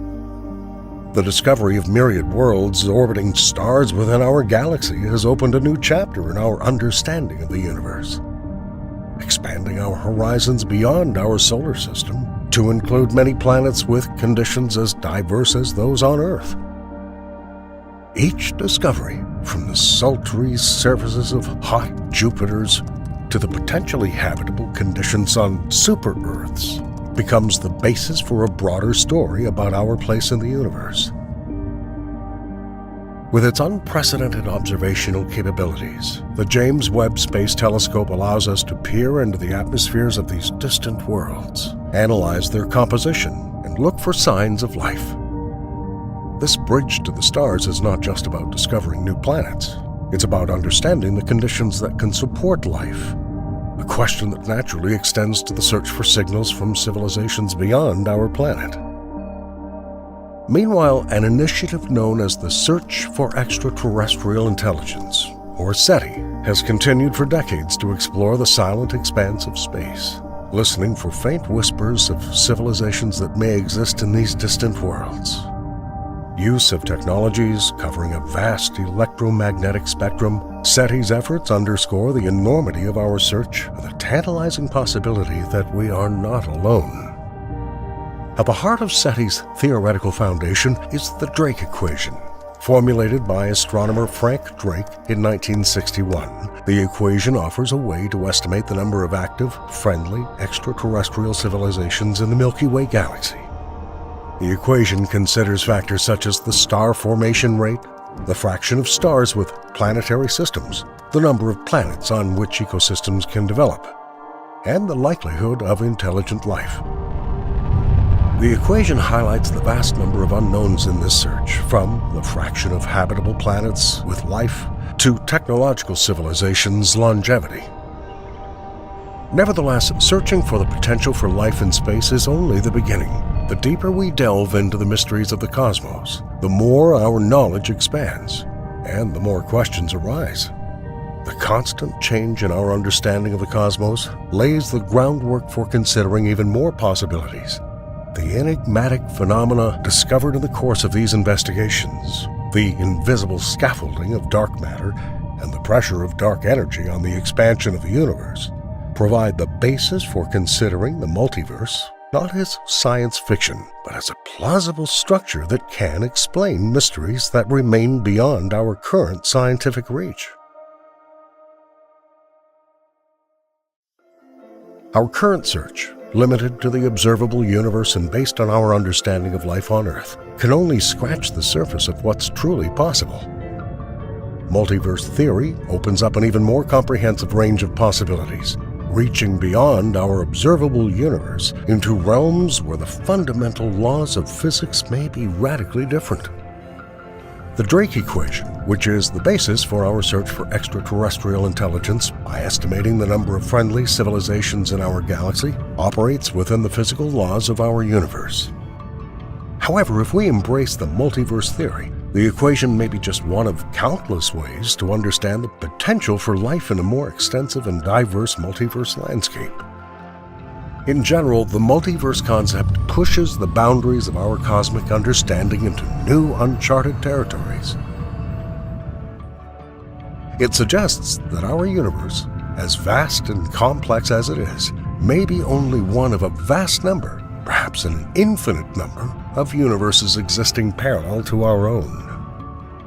The seeds of the multiverse theory are in quantum mechanics and cosmology. With its probabilistic nature, quantum mechanics introduces the idea of parallel outcomes arising from the same quantum events. If we apply this principle to cosmological scales, we can assume that in the universe, each possibility is realized in its own separate cosmos. Cosmic inflation, a theory describing the exponential expansion of the early universe, provides another basis for a multiverse. Inflation suggests that bubbles of space may have formed, each expanding into its universe with a larger multiverse. These bubbles may have different properties and physical laws dictated by the nature of the inflationary field in each region. Most conceptions of the multiverse are not monolithic. They include several models, each with its implications for our understanding of reality. Bubble universes emerging from the theory of cosmic inflation. Bubble universes are distinct regions within a large space, each having undergone its inflationary expansion. These universes can radically differ from our own, with different physical constants and laws. Quantum multiverses, based on quantum mechanics. This interpretation asserts that each quantum decision point generates a new parallel universe. Every conceivable outcome of any event generates its universe, resulting in an almost unimaginable variety of parallel histories and futures. Mathematical universes. This model assumes the existence of all mathematically possible universes. If physical laws, as we understand them, are merely mathematical structures, then all structures that can be described mathematically exist as tangibly as our universe. For example, let's look at the type of multiverse classified by astrophysicist and cosmologist Max Tegmark. Level 1. The Infinite Universe. At the first level of the Tegmark model, the universe extends infinitely beyond the observed cosmos. At this level, it's assumed that our observable universe, 92 billion light-years in diameter, is just an infinitesimal particle in an increasingly vast cosmic landscape. Every structure, event, and variation is infinitely repeatable in space, suggesting that our duplicates exist somewhere in similar conditions, if not identical. Level 2. The Post-Inflationary Multiverse. The second level of Max Tegmark's multiverse model explores the realm where individual universes arise from their own unique Big Bang events. This classification is rooted in the concept of chaotic inflation, which assumes the existence of a cosmos in which our universe is just one of countless others, generated by inflationary bubbles. Chaotic inflation assumes that the rapid expansion of the universe, which we think of as the Big Bang, is not a single event, but a common phenomenon throughout cosmic history. In this model, inflation never stops completely. It stops only locally, like bubbles forming and separating in boiling water. Each bubble becomes a new universe with potentially different physical constants. In these individual universes, the fundamental constants and even the laws of physics can change from bubble to bubble. These differences can lead to universes that are radically different from our own. For example, gravity may be stronger in one universe, affecting the formation and evolution of stars and galaxies. In another, different levels of electromagnetic forces may change the chemistry of life, of course, if life is even possible in it. To understand the implications of changing these constants, imagine throwing a ball in a universe where gravity is 3 times stronger than it is here. The ball would not fly as far or as high, fundamentally changing games like basketball or soccer. If you extend this analogy to celestial mechanics, you can imagine that planets could orbit much closer to their stars, and stars could be smaller and burn up faster. If physical constants can vary so widely, then the conditions that led to the emergence of life on Earth are just one possibility of a vast cosmic lottery. Each universe may be a unique experiment to explore the possibilities of physical reality. Although second-level multiverses differ fundamentally in their constants, they share a common link with their first-level multiverses, where all the laws of physics are constant, but the initial constants vary. This multi-level structure of the multiverse not only expands our understanding of what's possible, but also provides a basis for understanding the incredible variety of conditions under which universes can form. Level 3. The Many Worlds Interpretation of Quantum Mechanics. Perhaps the most disconcerting of Tegmart's levels, the third level, introduces the concept of quantum mechanics into the multiverse theory. According to the interpretation of multiple worlds, every possible outcome of every event defines or gives rise to a new world or universe. This level assumes infinite timelines and possibilities where each conceivable scenario takes place in its own universe. Imagine a simple everyday decision, such as turning left or right on your way to work. In the Many Worlds interpretation, each choice results in a branching universe. One version of you turns left, while another version turns right in a parallel universe. These universes exist simultaneously, but do not interact with each other, and each follows its path of reality based on that single quantum decision. Another example is the flip of a coin. In our everyday experience, the coin falls either heads or tails. However, in the context of the Many Worlds interpretation, at the moment of the coin flip, the universe is split into 2, one where the coin falls heads and one where it falls tails. Each outcome exists in its separate universe, and the consequences of this simple event spread outward, affecting further events in each respective universe. However, this interpretation goes beyond human-scale events and encompasses all quantum events in the universe. For example, the same decay of a radioactive atom, a fundamentally random process at the quantum level, would cause the universe to split into one in which the atom decayed and one in which it did not. Each of these universes would continue to evolve independently, accumulating its unique history. The fascinating aspect of this level of the multiverse lies not only in its scientific implications, but also in the way it reflects the complexity of human choices and the inherent unpredictability of life. Just as we can ponder what-if scenarios regarding our past decisions, the interpretation of Many Worlds realizes these alternatives in countless parallel universes.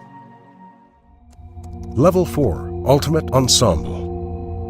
The fourth level of Max Tegmart's multiverse classification represents the most radical and profound conception of all possible universes. In this model, known as the mathematical universe hypothesis, reality is viewed as a landscape of mathematical structures. Each structure defines a separate universe, distinguished not only by physical constants or laws, but also by potentially entire mathematical structures. According to the hypothesis of mathematical universes, our physical world is not just described by mathematics, it is mathematics. This means every conceivable mathematical structure exists as a physical reality somewhere in a multiverse. These universes may function based on entirely different mathematical rules than the ones we know and understand. To illustrate this profound concept, let's take a simple object like an orange. Imagine holding an orange in your hand. It's familiar and tangible. But this orange is a set of mathematical properties at its core. The shape of the orange, the ideal sphere, is not just a physical form, but a geometric expression that describes contours and volume, defining how the orange exists in space. Now, think about the orange color that we see. This bright hue is not just a random feature. It results from light interacting with molecules on the orange's surface that absorb and reflect light at specific wavelengths. Because the science of light, optics, is deeply mathematical, it relies on equations that describe how light behaves when it encounters an object. Even the taste of an orange, the combination of sweetness and acidity, is driven by chemical reactions that can be quantified and predicted with mathematical precision. The concentrations of sugars and acids are subject to chemical laws, essentially mathematical relationships that determine how substances interact. Every aspect of an orange, from its growth to the sensations it evokes when we eat it, can be described using math. In this way, this simple fruit becomes a small, tangible proof of a much larger truth. Our entire universe, from the smallest atom to the largest galaxy, can be part of a grand mathematical structure. If we accept that every mathematical structure corresponds to a physical universe, the implications for science and philosophy are enormous. It implies that any universe that a consistent set of mathematical rules can describe exists as surely as our own. It implies that universes with radically different properties that defy our physical intuition are just as real as our own. Consider a universe in which the dimensions of space and time are not 4, as in our visible universe, but 5, 10, or even more. The behavior of particles and forces in such a universe could be radically different, changing the process of matter formation and evolution. Or imagine a universe governed by a different type of geometry, where the shortest path between 2 points is not a straight line, but some other curve, which radically changes the structure of the universe and the life it can support. Level 4 is connected to the other levels of the multiverse, providing the ultimate framework, while levels 1 to 3 deal with the universes that differ in initial conditions, physical constants, or quantum results. Level 4 encompasses all possible mathematical realities. It offers a cosmos where the boundaries of possibility are limited only by the limits of the mathematical imagination. The implications of the multiverse theory go beyond physics and into philosophy, forcing us to think about the most fundamental concepts of reality, causality, and existence. If the multiverse is real, it means that with all its complexity and beauty, our universe is just one of countless others, each with its own history, laws, and perhaps even life forms. In the scientific realm, the multiverse theory raises profound questions about the nature of scientific inquiry and evidence. Since other universes in the multiverse are, by definition, beyond our observation, the theory walks a fine line between physics and metaphysics, forcing us to reflect on views of the principles of empirical science.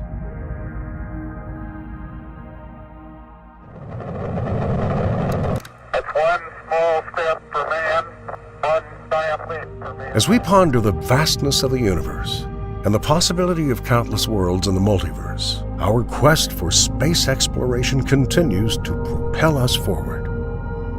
The next chapter in human space exploration is being written now, with ambitious programs and missions that aim to expand our presence beyond Earth, back to the Moon, onward toward Mars, and eventually beyond our solar system. In conjunction with international and commercial partners, NASA's Artemis program marks a major milestone in our efforts to explore the Moon.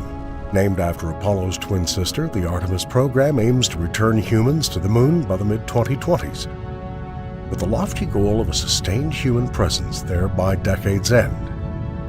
Unlike the Apollo missions, which were short-term visits, Artemis envisions a long-term presence of humans and robots on the Moon, utilizing its resources and using it as a testing ground for technologies needed for deeper space exploration. The Artemis architecture includes Gateway, an orbital lunar outpost that will support long-term human missions to the Moon and serve as a transfer point for missions to Mars and beyond. Gateway will facilitate scientific research, provide a platform for testing new technologies, and usher in a new era of the international cooperation in space. In turn, the red planet Mars has long captured our imagination as the next frontier for human exploration. Based on decades of robotic exploration, plans for manned missions to Mars are taking shape to send astronauts to Mars in the 2030s.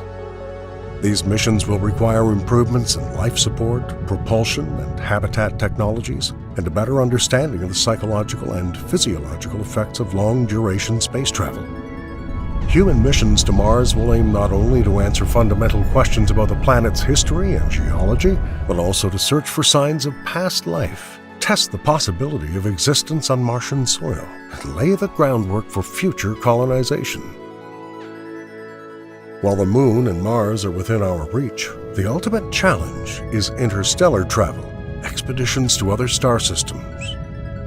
One of the most visionary projects in this area is Breakthrough Starshot, an initiative to build a fleet of light-sail spaceships capable of traveling to our nearest stellar neighbors, such as the Alpha Centauri system. These spacecraft could theoretically be accelerated to a significant fraction of the speed of light, allowing them to reach Alpha Centauri in just over 2 decades after launch. Such missions could provide invaluable data on other star systems and potentially habitable exoplanets, paving the way for future interstellar exploration. The journey to the Moon, Mars, and ultimately to the stars is not just a series of missions, but a continuation of our fundamental quest to explore, to understand, and connect with the universe around us. Even stepping into the next chapter of human space exploration can push the boundaries of our technological and scientific capabilities and inspire future generations to dream of the possibilities that lie beyond our cosmic horizon.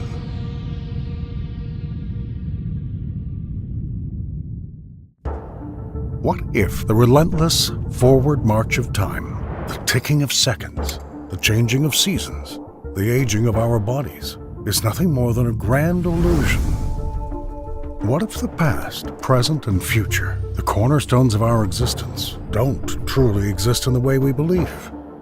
For centuries, these questions have haunted philosophers, scientists, and everyday minds alike. Is time woven into the very fabric of reality, or is it a stubbornly persistent trick our brains play on us? The deeper we delve into the mysteries of the cosmos, the more a tantalizing possibility emerges. What if our entire reality is a simulation? If so, could time simply be a programmed construct, a line of code within a vast, artificial universe? This concept forces us to question everything, even our most fundamental assumptions about the passage of moments. We often take time for granted, but it shares a surprising similarity with another constant in our lives: color. The colors we perceive are not inherent properties of objects themselves. Instead, they're creations of our brains as they interpret wavelengths of light. Could a similar process be happening with time? Perhaps our sense of temporal flow is a construct, a way for our minds to impose order and meaning on an otherwise timeless universe. Consider the vibrant world of color that surrounds us. A juicy red apple, a field of yellow sunflowers, clear blue of a summer sky. At first glance, these colors might seem like fixed properties of the objects themselves, yet the reality is far more complex. Colors don't exist independently in the world. They're born within our minds. Our eyes detect different wavelengths of light, and our brains translate those signals into the rich tapestry of hues that shape our visual experience. This process isn't merely about biology. People with different forms of color blindness perceive the world in distinct ways. Animals with different eye structures experience an even wider range of colors, some even seeing wavelengths invisible to us. What we call color is highly subjective, shaped by the unique capabilities of our sensory systems. Just as our perception of color is a creation of our minds, could the same be true of time? Perhaps the feeling of time ceaselessly flowing forward, the division of our lives into past, present, and future, is merely a way to make sense of change within the universe. Maybe, like color, time emerges from the interaction between our consciousness and a reality that may be fundamentally timeless. The idea that time may be an illusion isn't new. From ancient philosophers grappling with the nature of change to modern physicists unraveling the fabric of space-time, the question of time has persistently challenged our understanding. Today we're going to delve into this enigma, exploring the scientific discoveries and philosophical riddles that hint at the possibility that time, as we experience it, may be nothing more than a grand cosmic deception. Time feels inescapable. It permeates our lives, from alarm clocks jolting us awake to the relentless countdown to birthdays and deadlines. We measure our existence in seconds, minutes, and years, accepting this flow of time as an absolute, unyielding force. For centuries, this intuitive understanding of time was reinforced by the ideas of Sir Isaac Newton. He envisioned the universe as a vast stage with time serving as a universal clock, ticking away at the same steady rate for everyone and everything. But then came Albert Einstein, and our understanding of time was forever shattered. Einstein's theory of relativity revealed that time isn't a rigid constant, but a flexible participant in the cosmic dance. It bends, stretches, and warps depending on how fast you're moving and the strength of gravity's embrace. Imagine two identical clocks, one placed on Earth, the other aboard a spaceship hurtling near the speed of light. Bizarrely, if you could compare them, the clock on the spaceship would be ticking slower than the one on Earth. This mind-bending concept is time dilation. The faster you travel through space, the slower you travel through time. This isn't some abstract theory. It has real consequences. Imagine twins separated at birth. One stays on Earth, the other becomes an astronaut who spends years traveling at immense speeds. Upon their reunion, the spacefaring twin would have aged less than their Earth-bound sibling. Time would have literally passed slower for them due to the effects of time dilation. Time dilation may seem like science fiction, but it's a fact of our universe that engineers have to account for. GPS satellites, orbiting high above Earth and traveling at significant speeds, experience time slightly slower than we do on the ground. Their onboard clocks have to be adjusted to stay in sync, ensuring the maps on your phone remain accurate. Einstein's revolutionary theories upended our understanding of time. Suddenly, time wasn't a steady constant, but a dynamic player in the cosmic drama. This scientific upheaval sparked a resurgence in philosophical debates about the very nature of time. If time dilation and warped space-time are real, how do we reconcile these concepts with our everyday experience of time's constant flow? Let's explore some of the profound questions that emerge at the intersection of physics and philosophy. One central debate centers on the existence of the past and future. Presentists argue that only the present moment has any real existence. The past is a collection of memories, the future a realm of possibilities. Eternalists take the opposite stance, viewing all of the time, past, present, and future, as equally real and unchanging, like a vast unfurling tapestry. The growing block universe model attempts to bridge these two views. It posits a fixed past, an open future constantly branching into possibilities, and a continuously expanding present moment as our experience unfolds. These seemingly abstract philosophical debates have profound implications. If only the present exists, how can we learn from the past or plan for the future? If the future is already set, does that negate free will? The way we conceptualize time shapes how we understand our place in the universe and the choices we make within it. Perhaps the most unsettling implication of the block universe is the challenge it poses to free will. If the future already exists, laid out like a vast network of paths, are our choices truly our own? Or are we merely tracing a predetermined route? Our sense of agency nothing more than an illusion? This paradox forces us to grapple with the question of what it means to have control over our destiny within a universe where all moments may already be written. Can the block universe coexist with genuine free will? Some philosophers argue that even if our actions are fixed within a timeless expanse, we still experience the act of choosing and the consequences of those choices. Others suggest that true freedom might lie in accepting the predetermined nature of existence and finding meaning within that framework. Why does time seem to relentlessly march forward, never backward? Physicists and philosophers grapple with different arrows of time, each offering clues to the irreversible nature of events. The thermodynamic arrow is one of the most well-known. It stems from the second law of thermodynamics, which states that entropy, a measure of disorder, always increases in a closed system. This explains why eggs break but never unbreak, and why ice melts but doesn't spontaneously refreeze. These irreversible processes give us our sense of time moving in one direction. But thermodynamics isn't the whole story. Our minds create a powerful psychological arrow of time. We vividly remember the past, yet the future remains a mystery. Even the universe itself provides a cosmological arrow, as it continues to expand outward since the Big Bang. These diverse arrows raise a perplexing question.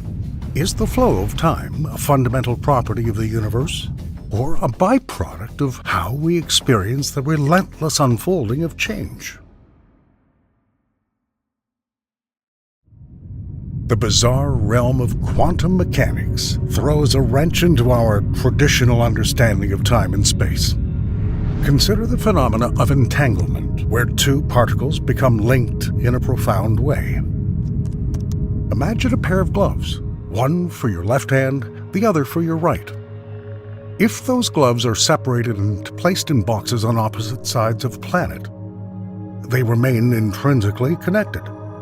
If you open one box and find a right-handed glove, you instantaneously know, faster than any signal could travel, that the other box contains the left-handed glove. In the quantum realm, particles can become similarly entangled, their properties inextricably linked. Measuring one instantly affects the other, even across vast distances, seemingly faster than the speed of light allows. This paradox hints at a universe where connections might exist outside our usual understanding of linear time. Theories like loop quantum gravity go even further, suggesting space-time itself isn't a smooth continuum, but made up of tiny, indivisible chunks like the threads of a cosmic tapestry. If true, time might not be a fundamental force, but rather an emergent property of this deeper structure. a byproduct of the way these fundamental building blocks interact. These mind-bending theories force us to question the very nature of reality. Could it be that our experience of time's relentless flow is an illusion, born from our limited perspective within a universe that may operate on principles beyond our current comprehension? Perhaps the past, present, and future we perceive are merely convenient ways for our minds to organize the chaotic dance of existence. The true nature of time remains one of the universe's greatest enigmas. Is it a fundamental force woven into the fabric of existence, guiding the destinies of planets and particles alike? Or is it a grand illusion? A convenient fiction created by our own limited perspective? Scientific discoveries and philosophical paradoxes hint at the possibility that our experience of time's flow may be profoundly different from the true reality of the cosmos. If time doesn't exist as we perceive it, what does that mean for free will and our place within the grand story of the universe? Are the past, present, and future simply emergent constructs in a reality governed by laws beyond our current grasp? We may never possess the definitive answers to these questions, but the very act of pondering them reveals the profound beauty and endless mystery of existence. While the relentless march of the clock and the turning of the calendar may shape our daily lives, perhaps true freedom lies in embracing the timeless wonder of a universe that continually defies our understanding.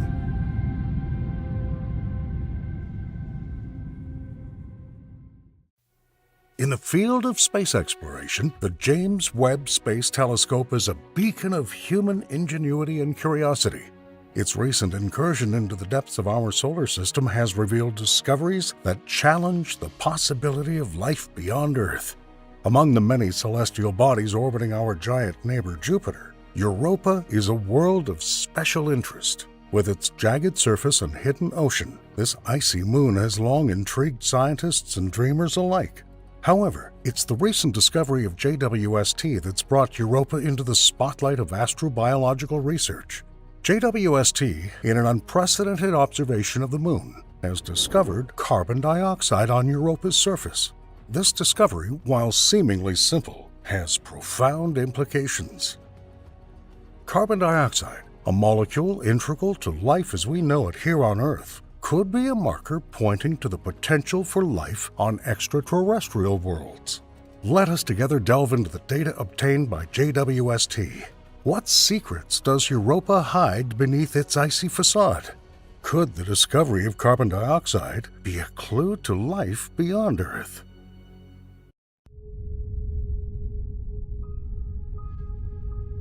Europa, a moon full of mystery, is a landscape both alien and fascinating. Its surface is covered in a canvas of ice with a complex network of lines and ridges. These features, known as lineae, are not just surface scars, but tell the story of the dynamic geologic processes taking place.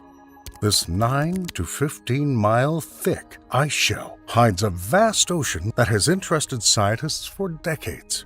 The lines on Europa's surface are believed to be the result of the ice crust interacting with the moon's underground ocean. These cracks and ridges form as the ice shifts and breaks, a process driven by Europa's motion around Jupiter. Beneath this frozen barrier is a salty ocean, estimated to be 40 to 90 miles deep. This hidden sea, dark and cold, is kept liquid not by solar heat, but by Jupiter's immense gravitational pull. So-called tidal deformations. The satellite rotates around its giant parent and generates enough heat to maintain the ocean's liquid state. The chemical composition of this ocean is the subject of intense research and speculation. It's believed that there may be hydrothermal vents on the ocean floor, similar to those found in Earth's oceans. These vents may provide the necessary energy and minerals to sustain life, making Europa's oceans a prime candidate for the search for extraterrestrial life. The physical properties of Europa's oceans also raise intriguing questions. The presence of salts and the ability to form complex organic compounds, combined with the energy of hydrothermal activity, create an environment in which life can exist. Ocean depths and pressures, although extreme, are not beyond habitability, as evidenced by life in the deep gorges on Earth. Europa's mysterious environment with its icy surface and ocean is an interesting case for research. But what exactly has attracted the eyes of scientists to this moon this time? With the help of JWST, astronomers have made an interesting discovery. Using data from NASA's Space Telescope, they've detected carbon dioxide on the icy surface of the satellite. This discovery is not just an addition to Europa's chemical profile, it's an important key to understanding the moon's potential for life. Using the near-spec near-infrared spectrograph, JWST has discovered carbon dioxide in the geologically young and chaotic Terra Regio locality. This discovery is not just about the presence of a molecule, it's about its origin.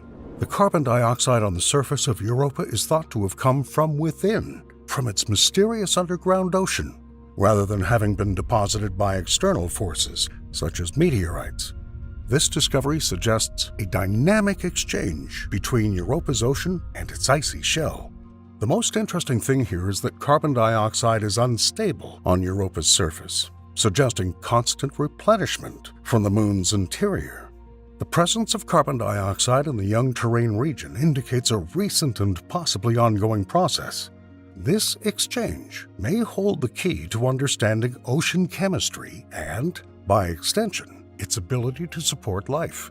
This discovery was made possible by the near-spec JWST instrument, which provided detailed spectra of Europa's surface.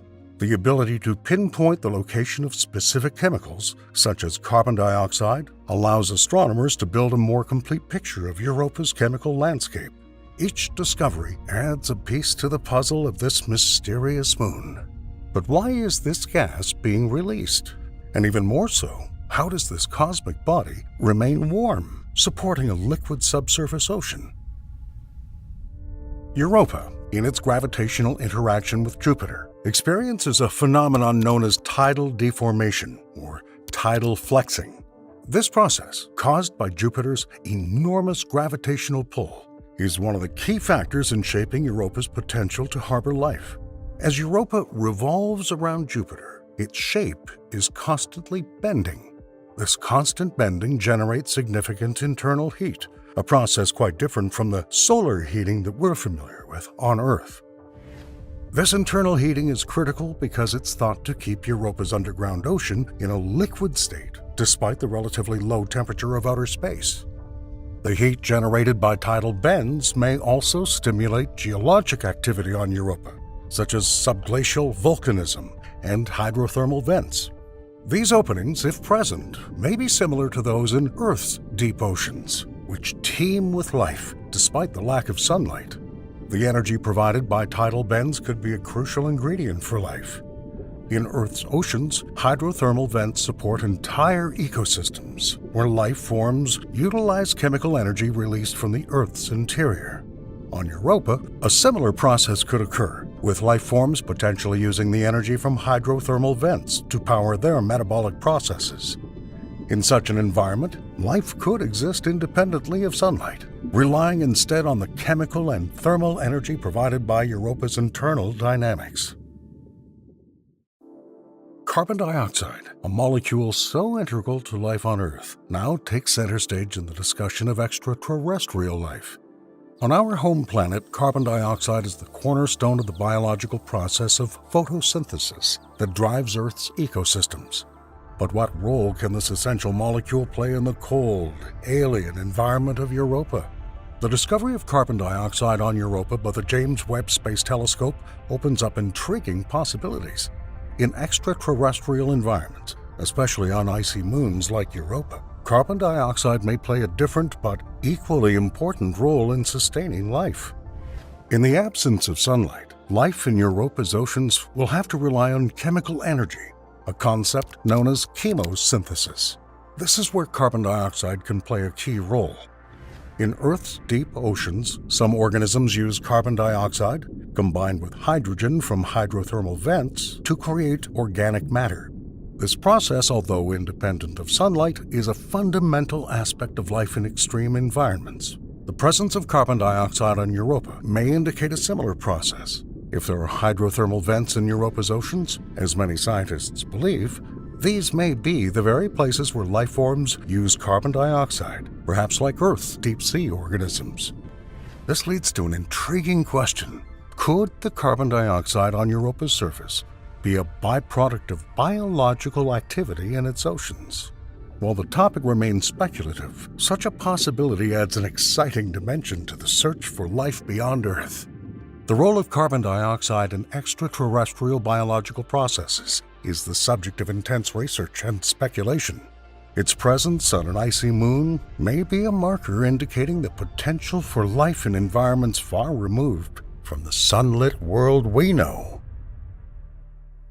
So let's summarize. The key to Europa's potential habitability lies in three basic elements: liquid water, an energy source, and the necessary chemical elements such as carbon, hydrogen, nitrogen, oxygen, phosphorus, and sulfur. Europa's subsurface ocean and the energy generated by tidal bends are consistent with the first 2 points, and the presence of carbon dioxide on its surface hints at the presence of the necessary elements. Detecting carbon dioxide on Europa is an important piece of the puzzle. On Earth, carbon dioxide is integral to life, playing a central role in photosynthesis and respiration. In the alien environment of Europa, this molecule may be equally important, potentially acting as a building block or part of metabolic processes for hypothetical life forms. The presence of carbon dioxide also suggests that Europa's environment is chemically active, a key factor in the search for life. This activity could indicate geologic processes or even hint at biological processes if life existed there.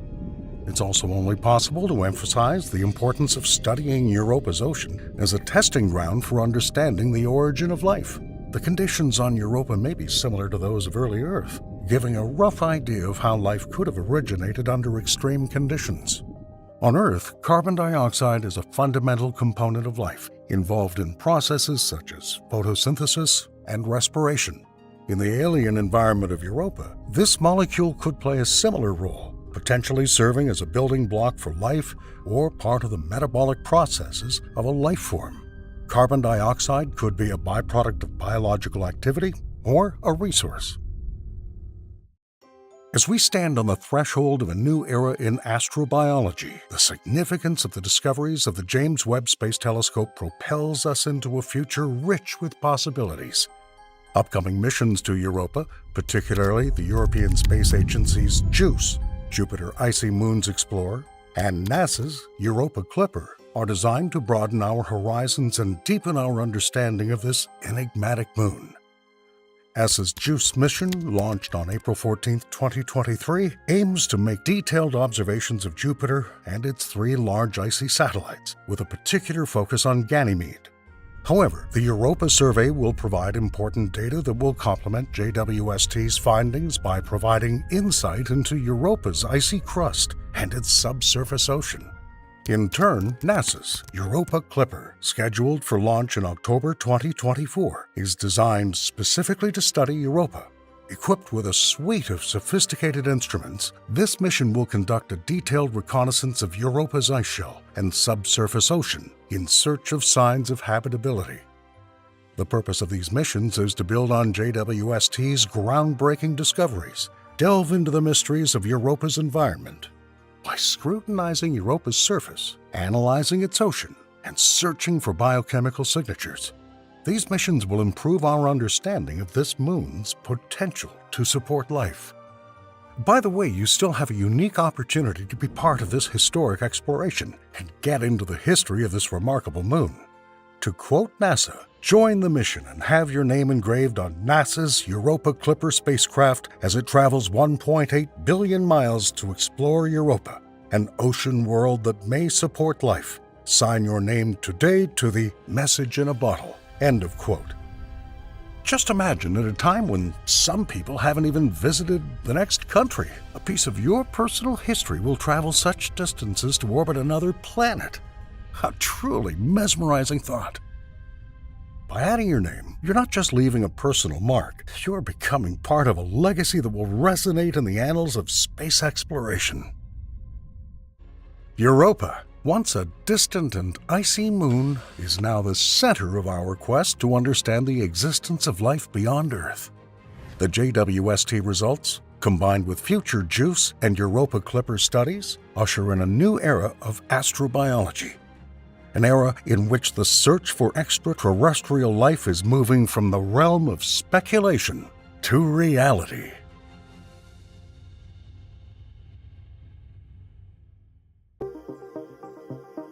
Have you ever heard of a galaxy that defies categorization? Imagine a cosmic structure that combines an ancient dormant core surrounded by a bright halo of young stars. This is not your typical spiral or elliptical galaxy, but something much more mysterious. A Hogue object. Initially mistaken for a planetary nebula or gravitational lens, the true nature of Hogue's object remained hidden until more advanced observations revealed its unique structure. The central elliptical core appears red and inactive, while the outer ring is bright blue, teeming with new star formation. A clear gap separates the two components as if they belong to different galaxies. The object spans an impressive 121,000 light-years wide, with a central core about 17,000 light-years across and an outer ring stretching out 75,000 light-years. This apparent gap between the core and the ring is wider than the ring itself, which is a surprising feature for such a colossal galaxy. Ring galaxies, like Hogue's object, are extremely rare, making up less than 0.1% of all known galaxies. They often arise from complex cosmic events, but Hogue's object seems to maintain a calm and orderly appearance, which further deepens the mystery. Despite decades of research, astronomers are still grappling with the question of the origin of this galaxy. Was it the result of a quiet accretion process, or did a cosmic collision play a role? Arthur Hogue, a prominent astronomer of the mid-20th century, made a discovery that would intrigue and puzzle scientists for decades to come. In 1950, while conducting a study of the night sky, the astronomer came across a celestial object that defied conventional classification. This object, later named after him, had characteristics unlike any previously observed galaxy. At first glance, Hogue's object appeared to be a planetary nebula, a cloud of gas and dust surrounding a dying star. However, its unusual structure, consisting of a central core surrounded by a luminous ring, suggested otherwise. Early images taken by the astronomer's telescope showed a clear separation between the inner and outer components, prompting curiosity and speculation. Initial hypotheses varied widely. Hogue himself hypothesized that it could be a planetary nebula, or even a gravitational lens. The gravitational lens hypothesis suggested that the object was not a galaxy at all, but rather a massive elliptical galaxy magnifying a background galaxy in a ring-like shape. Gravitational lenses occur when a massive object, such as an elliptical galaxy, bends the light of a more distant object behind it. This bending creates a ring of light around the foreground object, known as the Einstein ring. In early observations, the outer ring of Hogue's object resembled such a lens, suggesting that it may be a foreground galaxy amplifying the light of a more distant object. For nearly 4 decades, the true nature of the Hogue object remained uncertain.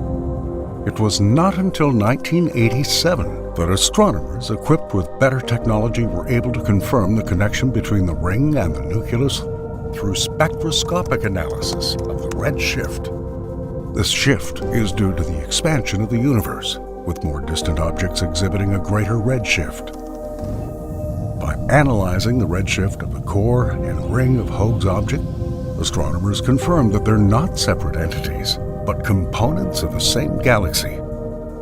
This discovery debunked the gravitational lens hypothesis and cemented the status of the Hoag object as a unique type of galaxy. The central core, consisting of old red stars, contrasts sharply with the outer ring, which is bright blue and actively forming new stars. It is this special composition and structure that distinguishes Hoag's object from typical spiral and elliptical galaxies. Ring galaxies are rare, making up less than 0.1% of all known galaxies.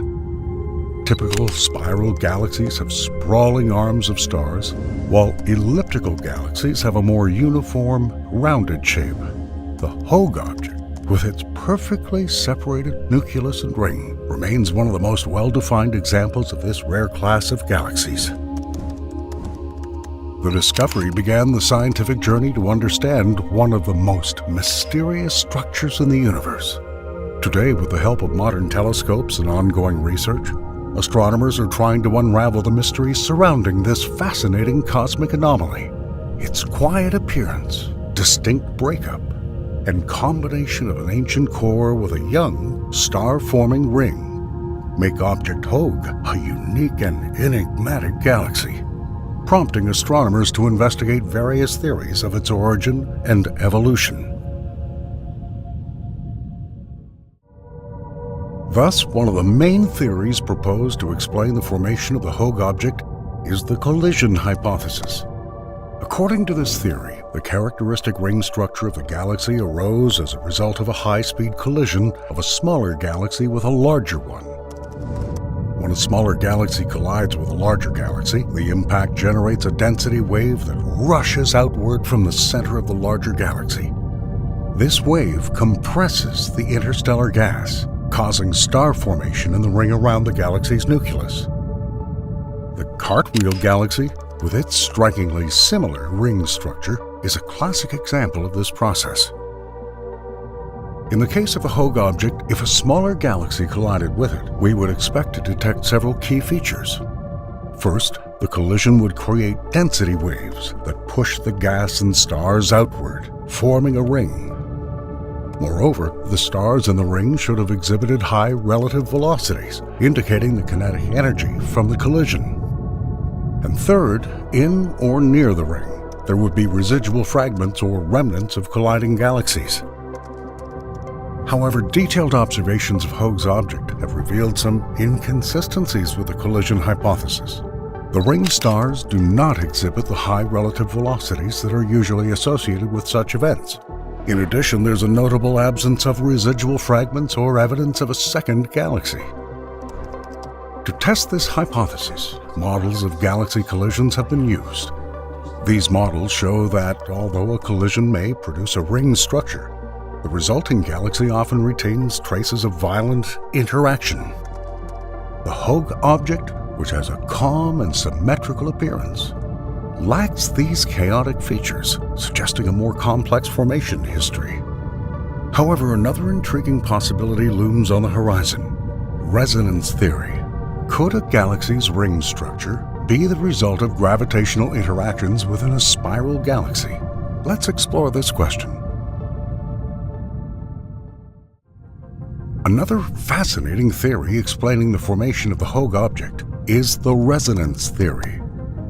According to this theory, the ring structure of a galaxy can arise as a result of the internal dynamics of barred spiral galaxies, in particular due to resonance in the gravitational field.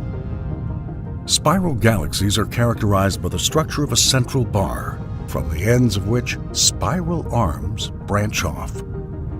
These bars play a crucial role in the dynamics and evolution of the galaxy. According to theory, as the bar rotates, it can create a resonance that affects the distribution of gas and stars within the galaxy. Resonance occurs when gravitational forces within a galaxy create regions in which the rotational velocities of stars and gas clouds synchronize.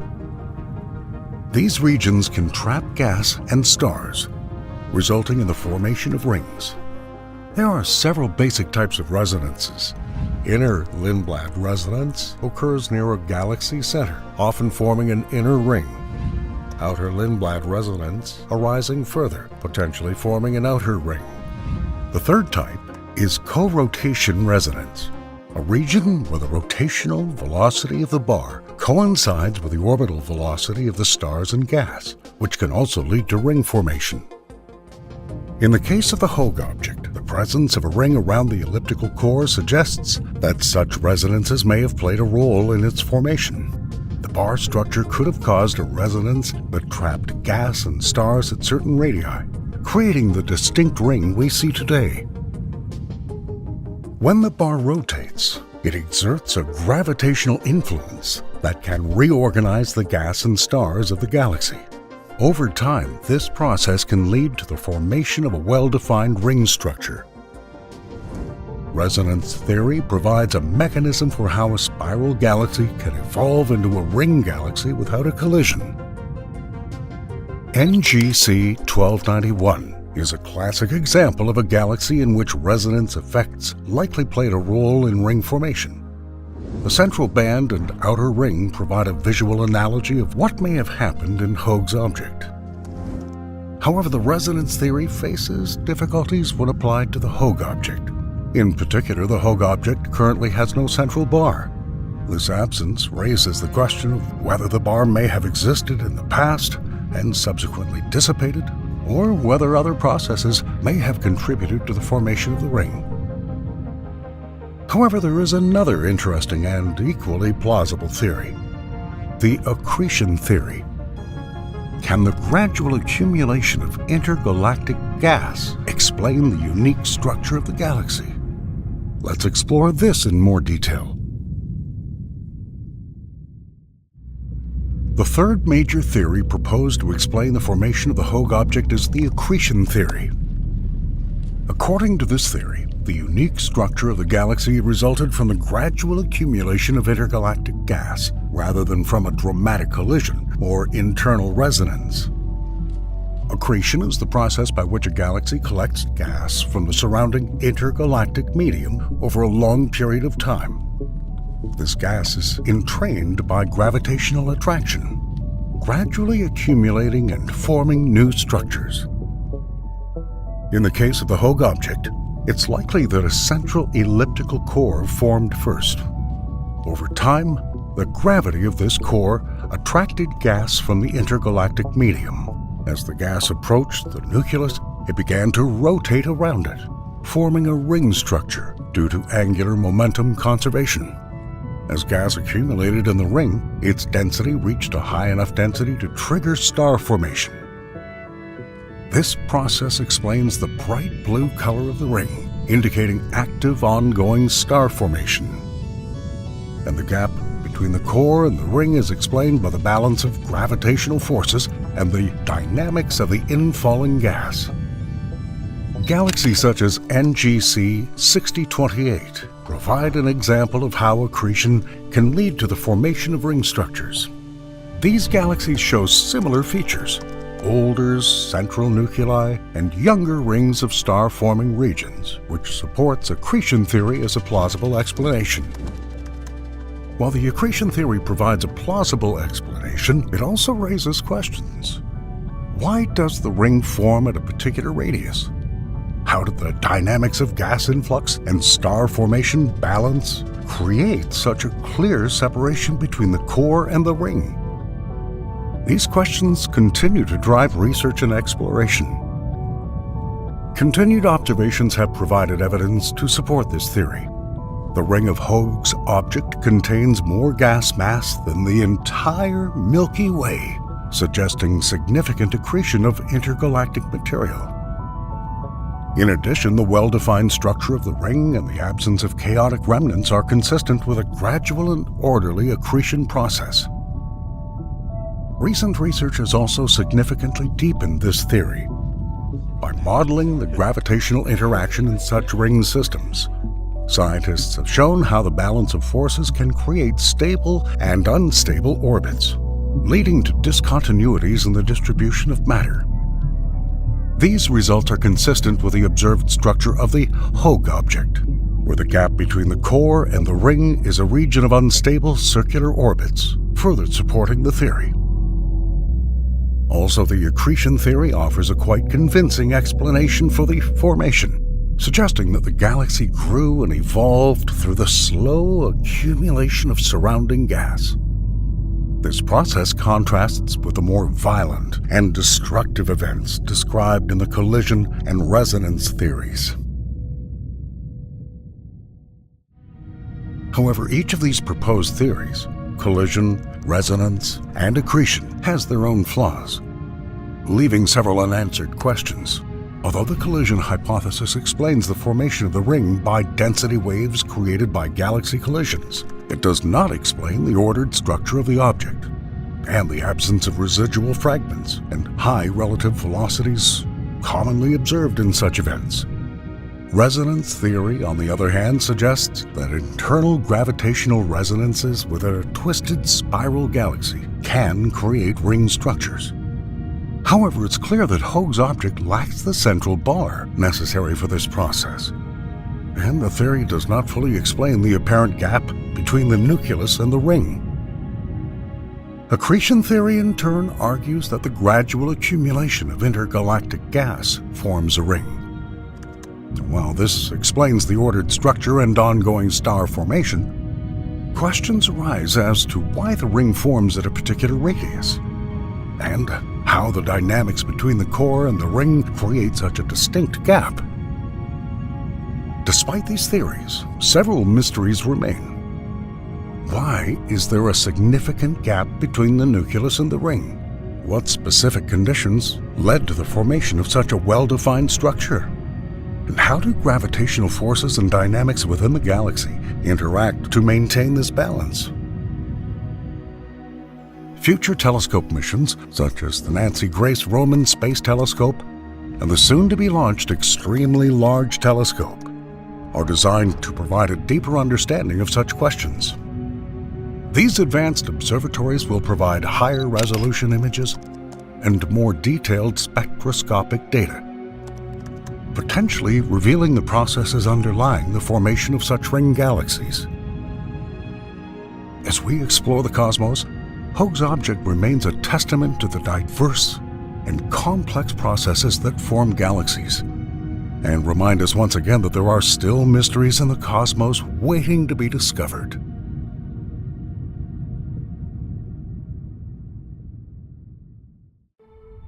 In the shadowy depths of our solar system, far beyond the last known gas giant, lies a world shrouded in intrigue and mystery. This is Pluto. Once considered the 9th planet, it now occupies a separate category, at the center of heated debate and scientific curiosity. For decades, Pluto remained a blurry speck of light in our most powerful telescopes, a distant dot at the edge of our vision. It was a world waiting to be discovered, keeping its secrets in the cold, dark depths of space. At the dawn of the 21st century, an unprecedentedly ambitious mission began. The New Horizons spacecraft embarked on a billion-mile journey to explore Pluto's icy frontiers. What it discovered was astonishing in its diversity: towering ice mountains, huge nitrogen glaciers, and the legendary heart-shaped Tombaugh ratio, an object so large it can be seen from space. But these discoveries are just the beginning. Join us as we journey together into the icy depths of the outer solar system, where one dwarf planet is eagerly waiting to tell us its story. In the early 20th century, the search for a 9th planet, the mysterious Planet X, gripped the world of astronomy. The search was not just about adding another name to the list of planets. It was about understanding the unseen forces that shape the orbits of the then already known celestial bodies around us. At the center of this search was Lowell Observatory in Flagstaff, Arizona, where a young astronomer named Clyde Tombaugh embarked on a painstaking journey through space. Armed with a telescope and photographic plates, Tombaugh set out to scrutinize the night sky, inch by inch, in search of an elusive planet that eluded detection. On a February night in 1930, Tombaugh's diligence paid off. Among the countless stars, he spotted a moving object, a tiny speck of light that was unlike anything else he had observed. It was Pluto, a distant world named after the Roman god of the underworld, a discovery that would change the boundaries of our solar system. As the decades passed, Hubble's Space Telescope brought us closer to Pluto than ever before. Launched into orbit in 1990, Hubble's powerful lens pierced the veil of distance separating us from the outer solar system. The first images of Pluto were a revelation, transforming the distant dwarf planet from a mere glowing dot to a world with distinct features. These Hubble images provided the basis for a more detailed study. They showed Pluto's complex surface, marked by variations in brightness and color, hinting at a dynamic world waiting to be explored. An odyssey of discovery that began with a single blinking dot on a photographic plate has brought us to the threshold of a new frontier. Pluto, once a mere curiosity at the edge of our solar system, was about to reveal its secrets through a relentless pursuit of knowledge and a relentless spirit of exploration. 5, 4, 3, 2, 1. We have ignition and liftoff of NASA's New Horizons spacecraft on a decade-long voyage to visit the planet Pluto and then beyond. In January 2006, humanity embarked on another of its most ambitious journeys. New Horizons, a spacecraft no bigger than a grand piano, was poised to cross the vast emptiness of space, heading for a world barely seen by human eyes. Its mission is to unlock the secrets of Pluto, a mysterious dwarf planet at the edge of our solar system. When New Horizons soared into the sky, it carried the aspirations of countless people who had devoted years to that moment. The journey was a marathon of cosmic proportions, spanning nearly a decade and more than 3 billion miles. With precision, it plotted a path through the void, guided by the gravitational slingshots of celestial bodies in its path. In 2015, after 9 long years, as New Horizons approached its distant destination, the whole world watched with bated breath. The first images were simply revolutionary. Pluto, which was once just a speck of light even in the most powerful telescopes, now appeared to be a world of mountains, valleys, and plains. The landscape that came into view was strikingly varied. Ice mountains, some as tall as the Rockies, rose proudly to the surface, their peaks shrouded in a blanket of methane snow. Sputnik Pallidie, a nitrogen ice plain, stretched across the entire dwarf planet, its surface mottled with a complex pattern of ridges and depressions. Among the most striking discoveries are signs of geological activity. Pluto, long thought to be a frozen relic from the dawn of the solar system, turned out to be alive. Glaciers of nitrogen ice slowly flowed across the landscape, and hints of cryovolcanoes indicated that this distant world was not as inactive as previously thought. New Horizons' leap into the unknown bridged the gap between assumptions and reality. Pluto was no longer just a point of light in our telescopes. It was a dynamic world full of surprises and beauty waiting at the edge of our solar system. It was just the beginning of a new chapter in our understanding of the cosmos. Pluto's expanse of rugged landscapes is home to one of its most mesmerizing features, the Sputnik Planitia. This enormous heart-shaped glacier is not just a striking visual landmark. It's a geological marvel that's changed the way we think about this distant world. The origin of Sputnik Pallidie is a story of cosmic forces. This vast basin, stretching more than 650 miles, is believed to have been formed by the impact of a massive celestial body, an event that changed Pluto's surface and possibly its entire geology. The basin was filled with various ices, mostly nitrogen, creating a smooth, reflective plain that contrasts sharply with the surrounding topography. The surface of Sputnik Planitia is modeled with a complex pattern of convection cells, each the size of a country on Earth. These cells are the surface manifestation of ice in slow motion, churning and flowing in response to the weak heat coming from Pluto's interior. This lava lamp-like process shows that Pluto is far from the inert, frozen world we once imagined. More mysteries lie beneath the icy facade of Sputnik Planitia. The uniform mass distribution in this region, obtained from spacecraft measurements, hints at the presence of a denser layer beneath the ice. Scientists speculate that this may be a subsurface ocean. It's possible that this reservoir could contain liquid water isolated by the ice crust above. Among other discoveries, scientists have also found that Pluto has an atmosphere hovering above its icy surface, as thin and fragile as an atmosphere can be on the cold fringes of the solar system. Composed mostly of nitrogen, with traces of methane and carbon monoxide, this thin veil provides clues to understanding the planet's most mysterious processes. The structure of the planet's atmosphere does not match the primary expectations. When New Horizons flew by, it found an atmosphere extending hundreds of miles above the surface, much more extensive than expected. This thin atmospheric layer is stratified and has a complex interplay of gases that scatter and refract sunlight, creating a mesmerizing blue hue that resembles Earth's own sky. Because Pluto's journey around the Sun is unlike any other planet in our solar system, with an orbital period of an unimaginable 248 Earth years, each season on Pluto can last decades. Its trajectory is markedly elliptical. It is much closer to the Sun at perihelion than at aphelion, and its axis is tilted at an angle of 120 degrees, resulting in extreme seasonal variations on its surface. As Pluto approaches its perihelion, the heat from the distant Sun, though faint, is enough to cause a remarkable transformation.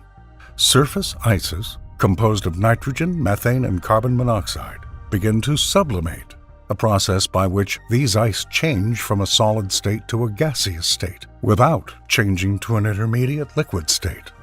This sublimation is most pronounced in regions exposed to the Sun's weak but constant rays, resulting in an increase in atmospheric pressure as gases previously trapped in ice form are released to the outside.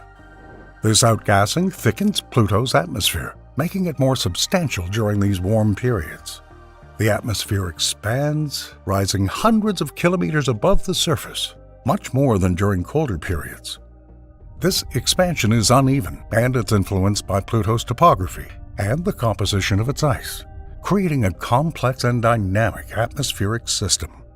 As Pluto continues its long journey, moving away from the Sun and toward more distant parts of its orbit, the atmosphere is undergoing a dramatic turn of events. The gases that once thickened the atmosphere are now cooling and condensing, falling back to the surface as a fine snow of nitrogen, methane, and carbon monoxide. This cyclical process of sublimation and condensation is a defining feature of Pluto's climate, changing its surface over the centuries. This dance of ice and vapor unfolding over the course of Pluto's long year paints a portrait of a world in constant motion. Far from a static, frozen wasteland, Pluto's surface is a dynamic environment, a reminder of the active and ever-changing nature of even the most distant members of our solar system. Another exciting discovery about Pluto's atmosphere is its escape rate. Unlike the strong magnetic fields and gravitational pull that protect the atmosphere of the larger planets, Pluto's weak gravity allows much of its atmosphere to escape into space. This atmospheric escape contributes to the ionized gas tail, an invisible comet-like trail that Pluto leaves behind it as it orbits the Sun. This leakage is not a steady, gentle flow, but a complex interaction with a solar wind, a stream of charged particles emanating from the Sun. These particles, colliding with escaping atmospheric gases, create a dynamic and ever-changing environment around Pluto, a miniature magnetosphere in which the drama of solar and planetary forces is played out. From Pluto's dynamic atmosphere and unique climate, we move to its largest moon, Charon, and discover relationships and landscapes that change the very definition of celestial bodies in the outer part of our solar system. Charon, Pluto's largest satellite, orbits in synchronized motion with it. Discovered in 1978, this celestial body turns out to be more than just a satellite. It is a whole world filled with geological wonders and a unique history that's intertwined with that of Pluto. As New Horizons flew past Charon, they saw a landscape of canyons so deep and wide they could easily swallow up parts of Earth's Grand Canyon. These chasms stretched across the surface of the satellite, telling a story of geologic upheaval. Mountains rising dramatically against the lunar surface reveal a dynamic history, their peaks casting long shadows over the valleys below. The origins of Charon's dramatic topography lie in its past, marked by internal processes and possibly cryovolcanic activity. As Charon cooled and compressed over millions of years, its crust split, resulting in vast canyons. At the same time, mountains may have formed from tectonic activity as the moon's surface flexed and broke, pushing some areas upward and raising peaks. The interaction between Pluto and Charon is a kind of gravitational ballet in which both bodies are locked in a synchronized orbit. This means that Charon always faces Pluto on the same side, and vice versa, a phenomenon known as tidal locking. Unlike most moons, which orbit around their planets, Pluto and Charon orbit around a point in the space between them, known as the barycenter. This unique arrangement challenges the conventional definitions of planets and moons, suggesting a binary system where both bodies are partners in their celestial tandem. This gravitational partnership extends beyond Pluto and Charon, affecting the orbits of Pluto's smaller moons, Styx, Nix, Kerberos, and Hydra. Charon's presence stabilizes these smaller satellites, maintaining the complex balance of the system. The dynamics of this mini-solar system give us valuable insight into the gravitational interactions that shape the orbits of celestial bodies throughout the universe. Located in the vast realm of the Kuiper Belt, Pluto stands like a sentinel at the edge of our solar system. This region, a vast cluster of icy bodies extending beyond the orbit of Neptune, is a relic of the early solar system and holds the keys to understanding the formation and evolution of our cosmic neighbor. Pluto, once thought to be the 9th planet, has found its relatives among the vast number of Kuiper Belt objects, or KBOS, like dwarf planets like Haumea and Makemake, to smaller, lesser-known bodies. Each KBO has its own story that contributes to the picture of the solar system. Pluto's varied landscape, from nitrogen ice plains to towering mountains and dynamic atmospheres, reflect the complexity and diversity of the Kuiper Belt landscape. The Kuiper Belt is a window to the past, a frozen archive of the birth of the solar system. The objects included in it, including Pluto, are remnants of the time of planetary formation, untouched by the sun's heat. Their composition, ice mixed with rocks, gives an idea of the materials that abounded in the early solar system and allows us to understand the processes that led to the birth of the planets. Exploring Pluto and its neighbors in the Kuiper Belt has far-reaching implications for our understanding of the solar system. Each mission, like the New Horizons flyby of Pluto and Arrokoth, peels away layers of mystery, revealing the conditions and processes that prevailed in the outer solar system billions of years ago, forcing us to consider the dynamics of planetary formation and the boundaries between planets and smaller celestial bodies. Pluto's position in the Kuiper Belt emphasizes the interconnectedness of celestial bodies, from the smallest piece of ice to the largest gas giant.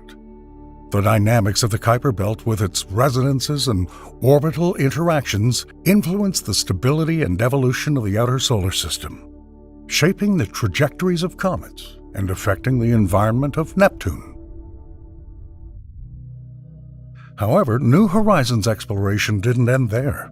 After its historic flyby of Pluto, it traveled onward to Arrokoth, a Kuiper Belt object, meeting it on January 1, 2019. Marking the next milestone in space exploration. Arrokoth, resembling a clay snowman, demonstrated the soft merger of two primordial objects, offering unprecedented insight into the building blocks of the early solar system. The story of Arrokoth's formation is a testament to the slow and gentle processes that dominated the outer regions of the early solar system. The large lobe, called Bennu, is not a single formation, but a cluster of a dozen rocks, each more than 3 miles wide, huddled around a central slab. This cluster refutes previous notions of high-velocity collisions in planetary formation, suggesting instead a gradual merger at speeds of less than a dozen feet per second. This intricate interaction between two lobes, losing angular momentum and smoothly merging, forms an image of a patient cosmos where the building blocks of the planets come together in a heavenly cycle of gravity and time. Looking ahead, the horizon of solar system exploration is littered with potential. Concepts for the next New Horizons missions are already stirring the imagination of scientists and engineers. One of them envisions an orbiter capable of mapping Pluto's surface with unprecedented resolution, penetrating the mysteries of its small satellites, and even exploring the eternal darkness of the regions enveloped by Pluto's axial tilt. The project, inspired by the legacy of Cassini, proposes to use Charon's gravity to create complex orbital trajectories around Pluto, allowing for a comprehensive study of the dwarf planet and its satellites. Such missions could utilize electric propulsion, replicating the success of NASA's Dawn, and could potentially go beyond the Pluto system and explore new frontiers in the Kuiper Belt. New technologies such as direct fusion drives promise to propel future spacecraft to the outer solar system with unprecedented speed and efficiency. A report titled "The Fusion-Enabled Pluto Orbiter and Lander" from NASA's Innovative Advanced Concepts (NIAC) program describes a mission to Pluto with a direct fusion drive. Using a fusion reactor, a 1,000-kilogram orbiter and landing module could reach Pluto in just 4 years, more than twice the speed of New Horizons. These promising propulsion systems could significantly shorten the travel time, opening new pages in the exploration of the distant worlds of our outskirts. As we travel the vastness of space, exploring distant worlds and discovering the secrets they hold, our understanding of the cosmos continues to evolve. The story of Pluto, from its discovery to the present day, is a vivid reminder of the dynamic nature of science and our attempts to categorize the universe around us. Pluto's unique orbital interaction with Neptune adds another layer to its fascinating story. During its 248-year orbit around the Sun, Pluto appears closer to the Sun than Neptune for a brief time, challenging the view of its position as the 9th planet. This crossing of orbits, when Pluto and Neptune change places, occurs because of the elliptical trajectory of Pluto's orbit and its inclination relative to the plane of the solar system. Despite this temporal shift, Pluto's overall trajectory ensures that there's no risk of collision with Neptune due to their mutual orbital resonance. The rather lengthy debate over Pluto's planetary status has long sparked discussion and controversy that reaches far beyond the astronomical community. In 2006, the International Astronomical Union revised the definition of planet in our solar system, which led to Pluto's reclassification as a dwarf planet. This moment was not only a turning point for Pluto, but also a catalyst for the reclassification of celestial bodies. Pluto's history is closely tied to the Kuiper Belt, a region teeming with objects that blur the boundaries between planets, moons, and smaller celestial bodies. Studying Pluto and its neighbors makes us think about the wide range of characteristics that celestial bodies can possess, from their atmospheres and geology to their orbits and interactions. In the grand canvas of the cosmos, every thread, from the smallest asteroid to the mightiest gas giant, plays a critical role in the history of our solar system. As we stand at the threshold of new exploration, Pluto's legacy and the knowledge gained from the Kuiper Belt serve as beacons guiding us to a deeper understanding of our place in the universe. Rethinking our cosmic neighborhood is not just about the labels we place on it, but about embracing the diversity and complexity of the universe. Amid the silent expanse of our solar system lurks a world of deep mystery and rugged beauty. Mars, with its purple dunes and ancient valleys, tells of its tantalizing past. It's a planet where sunsets color the sky blue where towering dust devils run across the barren lands, and where the remnants of water streams silently tell the story of bygone days. Here, amid the red dust, lies the enigmatic brain terrain, a geologic marvel that defies explanation. Its intricate patterns, reminiscent of the complex folds of the human brain, remain one of Mars' most challenging mysteries. What forces created these enigmatic formations? Are they the key to unlocking the secrets of Mars' climatic past? As the sun dips below the horizon, the Martian sky transforms, casting blue light over the alien landscape. The scars of ancient rivers and cracks of dried mud tell a story of a time when water flowed freely on Mars, when the planet experienced the changing of seasons, and when this world may have been more Earth-like than we could have imagined. Yet for all of its wonders, Mars is a stark reminder of its alien nature. Today we'll travel to Mars, a world of beauty and mystery, a planet that holds the keys to our past and the promise of our future. Join us as we explore the mysteries of the good old red planet. Mars lies a canvas of geologic mysteries. Among them is the brain terrain. These complex patterns, reminiscent of the cerebral cortex, sprawl across the Martian mid-latitudes. Their origins are shrouded in mystery. What processes could have created such complex patterns? Scientists suggest that it's sublimation, the conversion of ice directly into vapor, that plays the key role here. Although the exact process remains cloaked in mystery, it's most likely the relentless interaction between the underground ice and the thin Martian atmosphere that forms the intricate patterns. But Mars is not a quiet world. It breathes and moves. Dust devils, those towering columns of cloying dust, rising kilometers into the rarefied atmosphere, are not just a spectacle of nature, but the architects of the Martian surface. They crisscross barren landscapes, leaving behind dark trails that testify to their passage. These ethereal giants, born from the interaction of heat and wind, reach more than 2 miles in height and are larger and more dramatic than their terrestrial counterparts. And then, as the Martian day fades, the sky transforms. A Martian sunset bathes the landscape in an ethereal blue light that contrasts sharply with the familiar red and orange hues of daytime.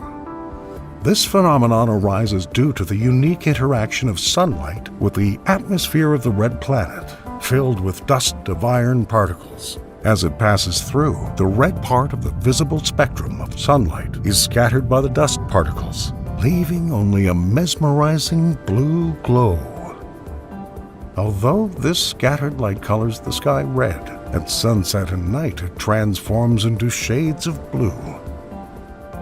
But the mysteries of the Martian atmosphere don't end there. The interesting phenomenon of Mars' green glow, recently captured by NASA's Odyssey orbiter, provides a glimpse into the unique characteristics of the Martian atmosphere. This glow, observed from orbit, is the result of atmospheric processes that are common throughout the solar system, but manifest themselves differently on each planet due to variations in atmospheric composition and density. During the day, sunlight interacts with the Martian atmosphere, breaking down CO2 molecules through a process known as photodissociation. This releases individual atoms, which, when they hit the night side of the planet, recombine into different molecules while emitting light. On Earth, this phenomenon produces a whole spectrum of colors. But on Mars, the predominant color is green. This green glow is primarily due to the recombination of CO2 molecules in the upper atmosphere at an altitude of between 25 and 90 miles. Interesting studies have revealed an additional glow at lower altitudes, resulting from the recombination of oxygen atoms. This secondary glow, visible during the Martian summer, is concentrated in the polar regions, where atmospheric currents converge. The intensity of this glow varies with the time of year, alternating between the northern and southern hemispheres. The thinness of the Martian atmosphere compared to Earth's allows these luminous phenomena to be observed and studied more directly. It's also allowed the detection of other emissions, such as nitrogen oxide emissions in the ultraviolet spectrum, further enriching our understanding of the composition and behavior of the Martian atmosphere. Such atmospheric studies not only shed light on the processes that shape the Martian environment, but also provide valuable insights into the planet's past and present climatic conditions. Speaking of which, the Martian landscape, with its vast deserts and towering volcanoes, contains a wealth of clues about the planet's climatic past. Among them are signs of seasonal changes that have shaped the surface for millennia. The presence of features such as mud cracks, discovered by the Curiosity rover, which bear a striking resemblance to similar objects on Earth, suggests the presence of liquid water in the planet's past. In particular, the mud cracks are thought to have formed over many Martian seasons, indicating a cycle of wet and dry periods that Mars once experienced. Further evidence of Mars' dynamic climate can be found in the remains of ancient glaciers in the planet's mid-latitudes. These fossilized archives, imprinted into the Martian terrain, tell of a time when water ice slid across the planet's surface, carving furrows and transporting sedimentary rocks.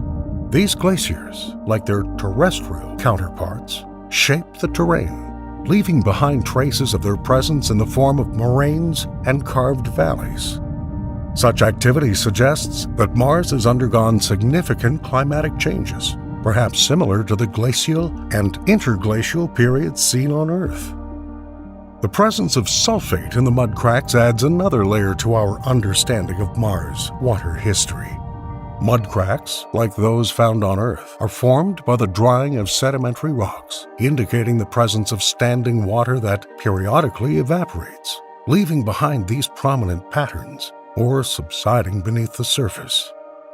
The detection of sulfates in these formations indicates that water interacted with the Martian soil, resulting in the deposition of minerals. The varying levels of these sulfates, combined with the pattern of mud cracks, paint a picture of a planet where water levels rose and fell, creating conditions conducive to chemical reactions that could even support the precursors of life. Clearly, it's the search for water on Mars that is a key aspect in understanding the planet's climate, geologic history, and potential for habitable life.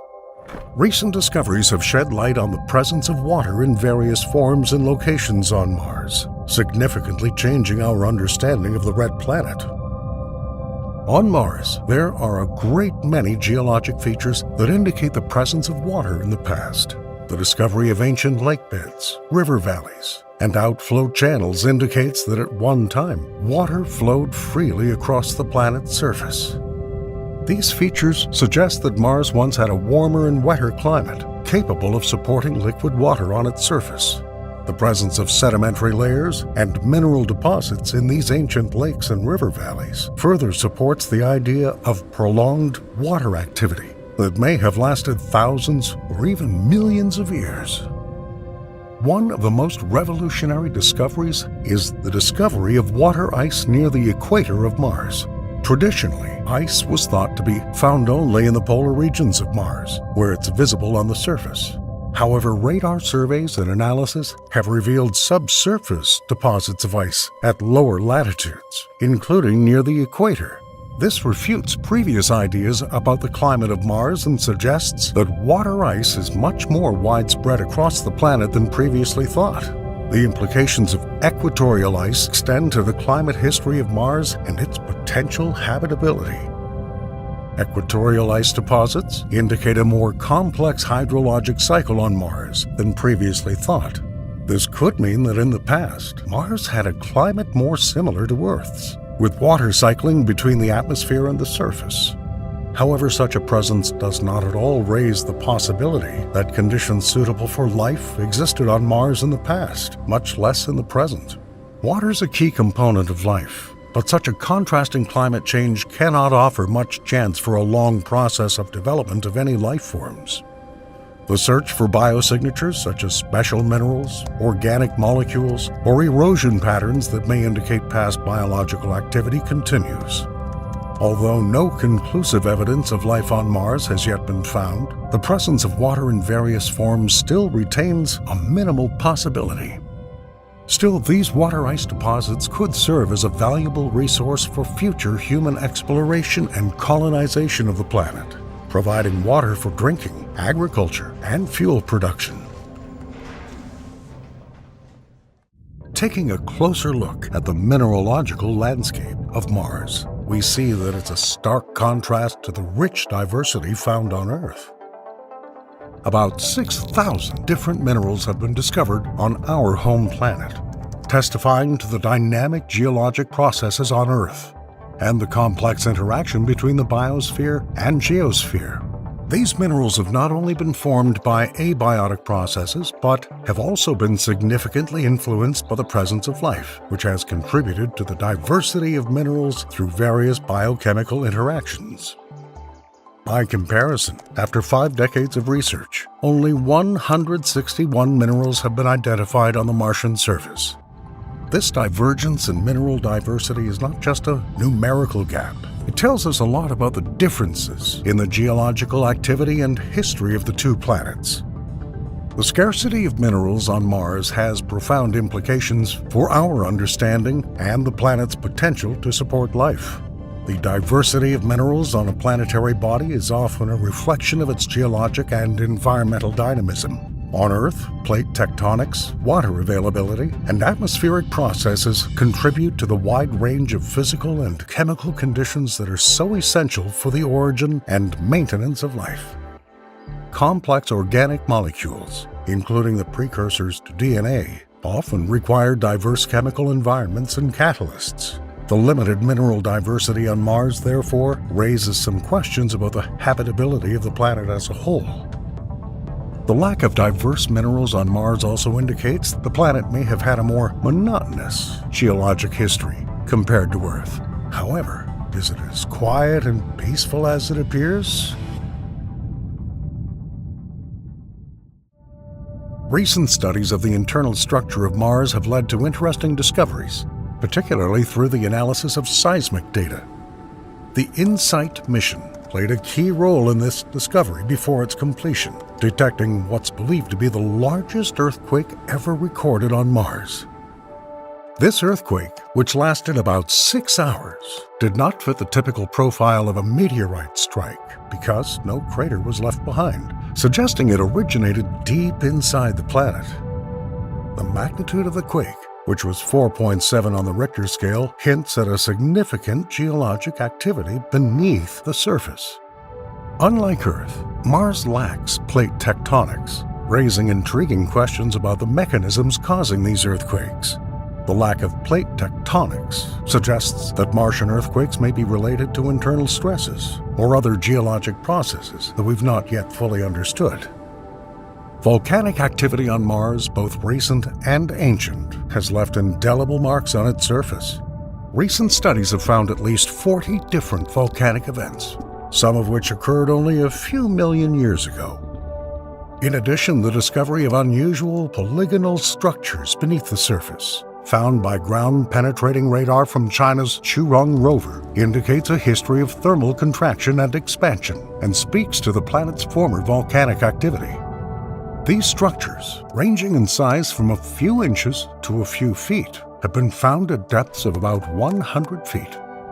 Obviously, a dramatic change in climate or some cataclysmic event has caused these deposits to be so deep beneath the planet's surface. The region known as Noctis Labyrinthus, with its vast network of valleys and canyons, is further evidence of Mars' volcanic past. Located near the volcanic Tharsis Plateau, home to the solar system's largest volcano, Olympus Mons. This region demonstrates the dramatic impact of volcanism on the Martian landscape. A video simulation provided by ESA shows how the stretching and bending of the Martian crust in this region, resulting in the formation of deep valleys and canyons, is evidence of the planet's active geologic past. The release of water during organic eruptions may explain the presence of ancient river valleys and lakes, providing a glimpse into times when Mars may have been more Earth-like, with a warmer and wetter climate. Understanding the planet's volcanic history not only sheds light on its past climate and potential for life, but also helps in future research, as regions with past volcanic activity may hold clues to the planet's habitability and the availability of vital resources. Speaking of livability, it's impossible not to mention the recent successes in the production of oxygen on Mars. The Mars Oxygen In Situ Resource Utilization Experiment, or MOXIE, was an achievement in space technology, successfully producing oxygen from Mars' carbon dioxide-laden atmosphere. Installed aboard NASA's Perseverance rover, MOXIE operates efficiently in a variety of Martian conditions, both day and night, and in different weather states of the planet's atmosphere. Its ability to convert CO2 into oxygen through the process of solid oxide electrolysis is a significant technological achievement. By heating the Martian atmosphere to 800 degrees Celsius, MOXIE decomposes CO2 into oxygen ions and carbon monoxide, and then recombines the oxygen ions into breathable O2. This process has been shown to achieve the required oxygen production and purity despite design trade-offs due to the mass, power, volume, and cost constraints associated with space missions. The success of MOXIE has profound implications for the future of human exploration and potential colonization of Mars. The ability to produce oxygen on Mars paves the way for a sustainable human presence, reducing dependence on Earth for critical life support resources. The study concludes that a large-scale version of MOXIE could generate tens of tons of oxygen, essential not only for astronauts' life support, but also as a critical component of rocket fuel. Such a capability would significantly reduce the logistical and financial burden of transporting oxygen from Earth to Mars, which would otherwise require launching hundreds of tons of the material into space at an exorbitant cost. By providing a reliable supply of oxygen, systems like MOXIE could support longer missions, larger crews, and even permanent settlements on Mars. In addition, the technology can be adapted to produce other necessary resources, such as water and fuel, taking a significant step toward realizing the dream of a self-sufficient human presence on the Red Planet. Speaking of the Perseverance rover, we should also mention its Ingenuity helicopter, which has far exceeded the original parameters of its mission on the Martian surface. Built just for a brief technology demonstration, Ingenuity was only supposed to make 3 flights within 30 days. However, it shattered those expectations by flying 72 missions over more than 1,000 Martian days, demonstrating its resilience and adaptability to the harsh Martian environment. This achievement was not only an important milestone in the aerial exploration of other planets, but also laid the groundwork for future missions. Ingenuity's journey was not without its challenges. It encountered and overcame numerous technical problems, including communication outages and unexpected landing scenarios.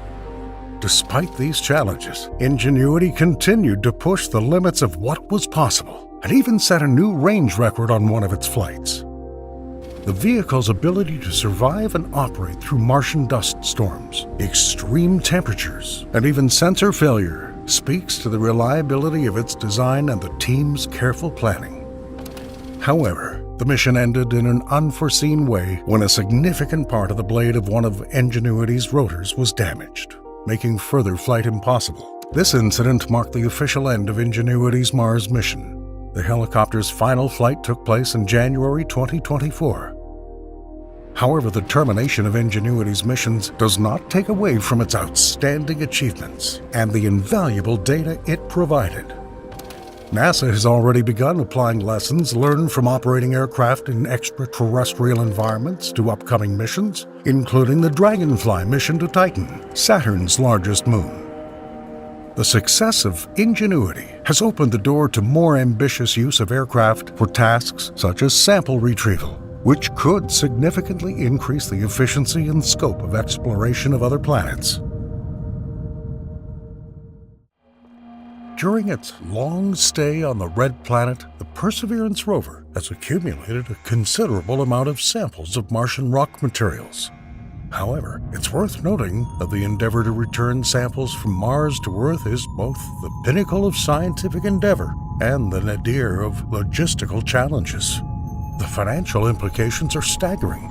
According to recent estimates, the costs could exceed those of the most expensive space missions, such as the James Webb Space Telescope, totaling up to $11 billion.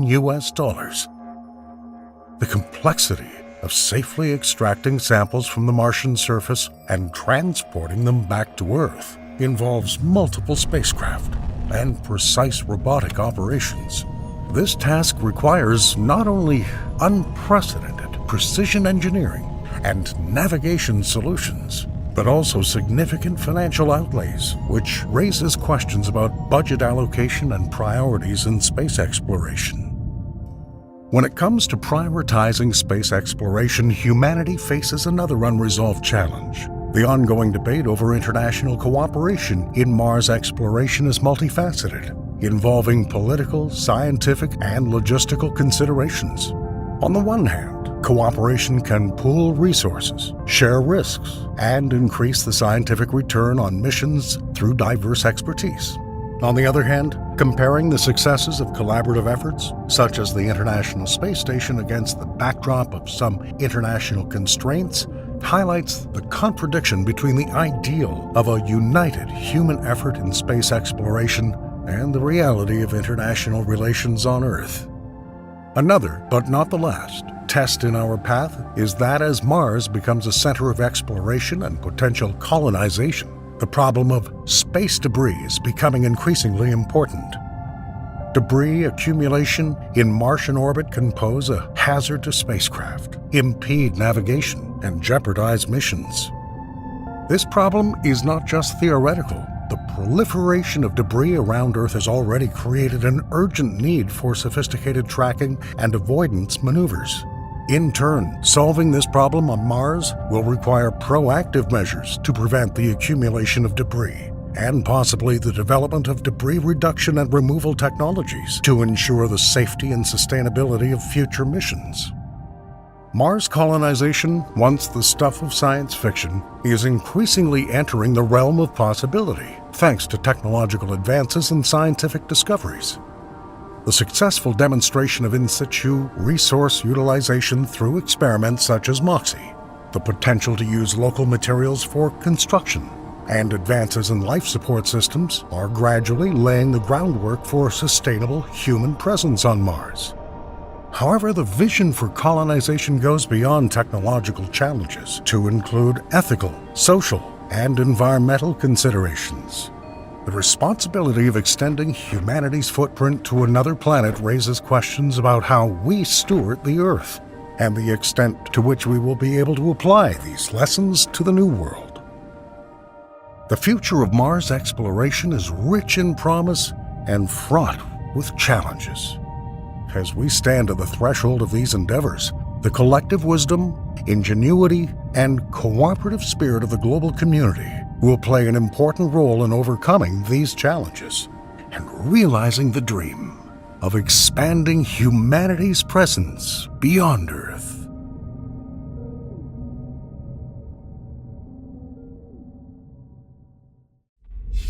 Imagine a time when the universe was a dark space, an era before the first stars lit up the heavens, a period known appropriately as the Dark Ages. It was a time when the cosmos lay shrouded in a cloak of mystery, filled with neutral hydrogen gas that hid the light, making the universe invisible to itself. But in this darkness, the seeds of change were sown. A pivotal event loomed on the horizon that would end the cosmic silence and and usher in the epoch known as reionization. This transformative epoch remains one of the greatest mysteries since the Big Bang. The James Webb Space Telescope set out into the great unknown on a mission to unravel those very mysteries. Breaking through the veil of cosmic dawn, it offers us today a glimpse of an age when the universe awoke from darkness. What secrets are hidden in the light of the first galaxies? What forces ended the reign of the Dark Ages and heralded the beginning of reionization? And most importantly, how did these discoveries confirm or refute our theories of early expansion and the formation of cosmic structures? Join our journey to the very edge of space and time to trace the path of light back to its origins together.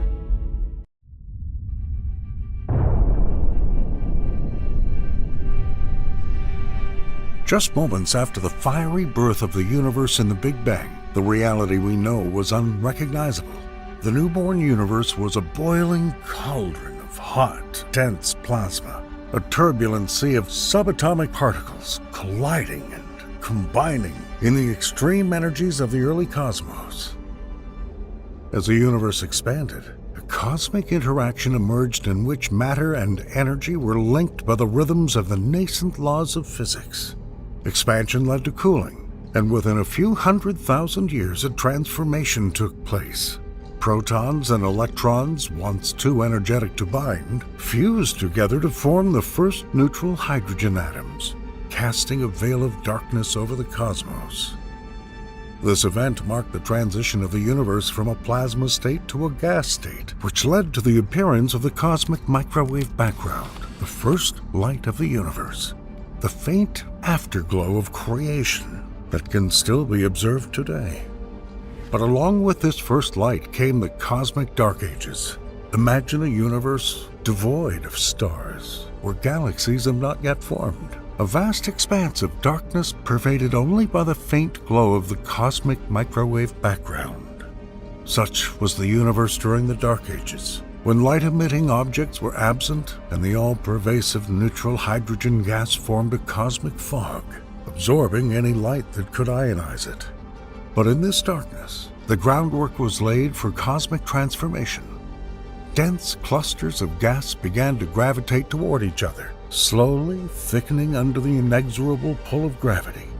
These were the first steps toward forming the cosmic structures we see today, the precursors to the stars and galaxies that would eventually break through the darkness of the Dark Ages. As we plumb the depths of the origins of the universe, we are reminded of the profound transformations that shaped the cosmos. The Dark Ages, a period characterized by darkness and silence, were only a prelude to the events that followed. As the universe moved forward in time, leaving behind the Dark Ages, a monumental transformation was looming on the cosmic horizon.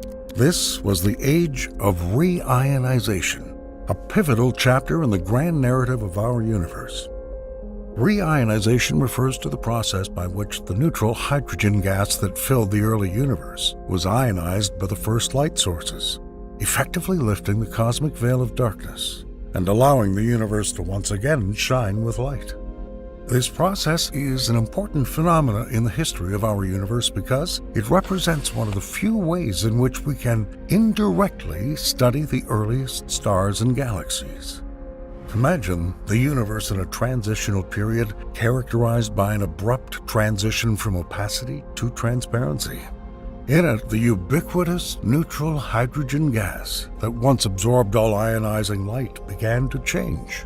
Tiny bubbles of ionized gas appeared as the first stars and galaxies formed, each becoming a cradle of light that pierced the surrounding darkness. These bubbles, at first few and isolated, began a journey of expansion and unification, marking the large-scale process of reionization that transformed the early universe. But what force was powerful enough to cause such a colossal change and gradually disperse this hydrogen fog? This question is at the heart of reionization, a mystery that astronomers and cosmologists have been piecing together clue by clue for decades.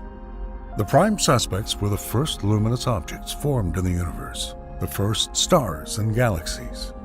These celestial formations, born from the gravitational collapse of dense regions in hydrogen gas, began to shine, their light making its way through the cosmic fog. According to the theory, the first stars were 30 to 300 times more massive than our Sun and millions of times brighter, burning for only a few million years before exploding as supernovae. Among these early stars, a special type known as Population 3 stars, massive and incredibly bright, shone with a fierce light. Originally thought to be composed solely of hydrogen and helium, these stars were the first to break the cosmic silence. Their intense ultraviolet light was capable of splitting hydrogen atoms into electrons and protons. In other words, ionizing them. However, the history of reionization is characterized by complexity and nuance. As the bubbles of ionized gas grew and merged, the role of these early stars has come into question. Were they alone responsible for this cosmic transformation, or did other, more numerous and less luminous objects contribute to the process? The mystery deepened with the realization that the reionization process was not uniform, but discontinuous, with the ionization regions expanding at different rates and different directions. This diversity suggested a variety of sources, each of which made a unique contribution to the overall picture. This was the time when the universe underwent one of its most dramatic transformations, a period that allowed light to travel unimpeded across the vast expanse of space. This very moment was captured by the afterglow of the Big Bang, the cosmic microwave background, or CMB. The CMB serves as a relic snapshot of the universe in its infancy, giving us a glimpse of conditions at the dawn of cosmic reionization. After reionization in the cosmos, a fundamental question arises. What forces were powerful enough to end the cosmic dark ages and ignite the universe with light? The search for these driving forces leads us into the heart of the unknown. So as we discussed earlier, among the prime suspects are the elusive stars of Population 3. These theoretical giants, composed entirely of hydrogen and helium, are thought to be the first stars to crack the primordial darkness. Their intense ultraviolet radiation, capable of ionizing huge masses of hydrogen gas, makes them formidable candidates for reionization. However, their unstable nature and lack of direct observational evidence cast a shadow of mystery on their role. Another group of potential culprits are quasars, the extremely luminous nuclei of early galaxies, powered by supermassive black holes. These cosmic beacons, with their intense radiation, could ionize hydrogen gas over vast distances, carving out large ionized regions in the intergalactic medium. But like puzzle pieces that don't quite fit together, the distribution and number of quasars cast doubt on their ability to fully explain the observed ubiquitous reionization. However, the keen eye of the James Webb Telescope discovered that in the early universe, the cosmos is teeming with faint but unexpectedly numerous galaxies. These galaxies, less massive and less luminous than their later counterparts, may have played a more significant role in reionization than previously thought. Their abundance and the cumulative effect of ionizing photons emanating from them could have contributed significantly to the transformation of the cosmic landscape. If this were the case, instead of a few dominant sources, reionization could have been caused by a multitude of stars and galaxies, ending the Dark Ages. So what has JWST discovered? In the dense cosmic galaxy cluster Abell 2744, also known as the Pandora cluster, a whole bunch of unremarkable dwarf galaxies have been uncovered. The luminosity of such galaxies is more than 100 times fainter than our Milky Way. Gravitational lensing played a crucial role in this study, acting as a cosmic magnifying glass. It allowed astronomers to observe and study extremely faint galaxies from the early universe that would otherwise have been invisible even to the very powerful Webb telescope. By warping the very fabric of space, the massive Pandora cluster amplified the light from distant galaxies, making them appear larger and brighter.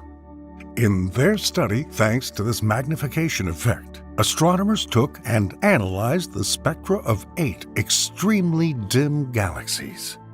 Such modest celestial formations, often overlooked in the cosmic timeline, have come to the fore, changing our understanding of the evolution of the early universe.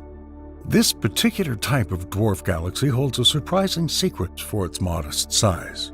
It emits huge amounts of ionizing radiation, 4 times larger than previously thought. Astronomers estimate that 50,000 sources of near-infrared light are present in the Webb image of the galaxy cluster, Abell 2744. To arrive at this conclusion, the team first combined data from ultra-deep JWST images with additional Hubble Space Telescope images of Abell 2744 to select extremely dim candidate galaxies in the epoch of reionization. The NIRSPEC near-infrared spectrograph was then used to study the emission characteristics from the distant objects. This discovery changes the paradigm of our perception of the initiators of cosmic reionization. For the first time, scientists have reliably measured the density of such faint galaxies and successfully confirmed that they are the most abundant population during the epoch of reionization. Their ubiquitous presence and significant ultraviolet emission indicate that they may have played a more important role in the end of the Dark Ages and the formation of the ionized landscape of the universe than previously thought. What makes dwarf galaxies particularly intriguing is their potential for uniform ionization. Unlike the large isolated bubbles created by more massive galaxies or quasars, the ionized regions around dwarf galaxies were likely smaller and more numerous, thus weaving together the complex network of light in the early universe. This complex structure of ionization, with countless small bubbles thickening with time, paints a picture of reionization that's more gradual and widespread than previously thought. A similar, unusual family of dwarf galaxies was actually discovered back in the last century, in the mid-1920s, the so-called green pea galaxies. However, it took scientists a long time to explain what they are, having unambiguously determined only in 2023. These galaxies got their name for their compact size and green glow in optical images. Green peas are characterized by an amazing ultraviolet luminosity, indicating active star formation and the enormous amount of ionizing radiation they emit. These galaxies, although small in size, play a colossal role in the history of cosmic reionization. The James Webb Space Telescope has shed new light on these enigmatic galaxies, revealing their architectural legacy on the canvas of cosmic evolution.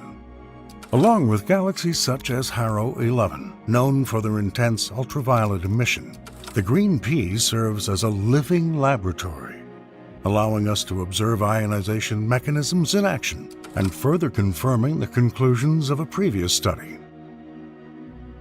Not the least of these studies is the theory of cosmic inflation, a sharp and rapid expansion that's believed to have occurred a fraction of a second after the Big Bang. According to this theory, the universe underwent an exponential growth spurt that smoothed out all the initial irregularities and led to the homogeneous and isotropic universe observed in the cosmic microwave background. Looking into the epoch of reionization, JWST offers a unique vantage point to study these underlying theories. By observing the earliest galaxies and their distribution, we will be able to find echoes of inflationary fluctuations and assess their consistency with predictions. The distribution, size, and number of ionized regions created by the first galaxies and stars during reionization provide insight into the density fluctuations in the early universe that were amplified by inflation. Density fluctuations in the universe are like having a large room full of people with a little more people and a little more emptiness. Imagine the room is filled with people standing equidistant from each other. This is similar to the early universe, which was mostly homogeneous. However, in some parts of the room, groups of people may stand a little closer, creating crowding, while other places may be a little more empty. In the universe, these crowded and empty spaces are areas where there is a little more or a little less matter, stars, galaxies, and gas, than average. Over time, gravity pulls more matter into the crowded places, making them even more crowded, forming galaxies and galaxy clusters, and leaving the emptier areas even emptier as gaps between the crowded places. This is how the structure of the universe, with all its galaxies and vast empty spaces, emerged from these initial small differences in the distribution of matter. According to this model, such masses such as the first stars and dwarf galaxies formed first, which gradually merged to form the grand galactic structures we see today. Such nuances lead us to reflect on the complexities of the expansion of the early universe and to ask critical questions in the future research. How do these observations of the reionization epoch fit with predictions of cosmic inflation? Do they support a model of hierarchical structure formation, or do they suggest refinements to our current understanding? A future web observing program called Glimpse will provide scientists with the deepest images of the sky in observational history, opening new windows into the earliest epochs of the universe.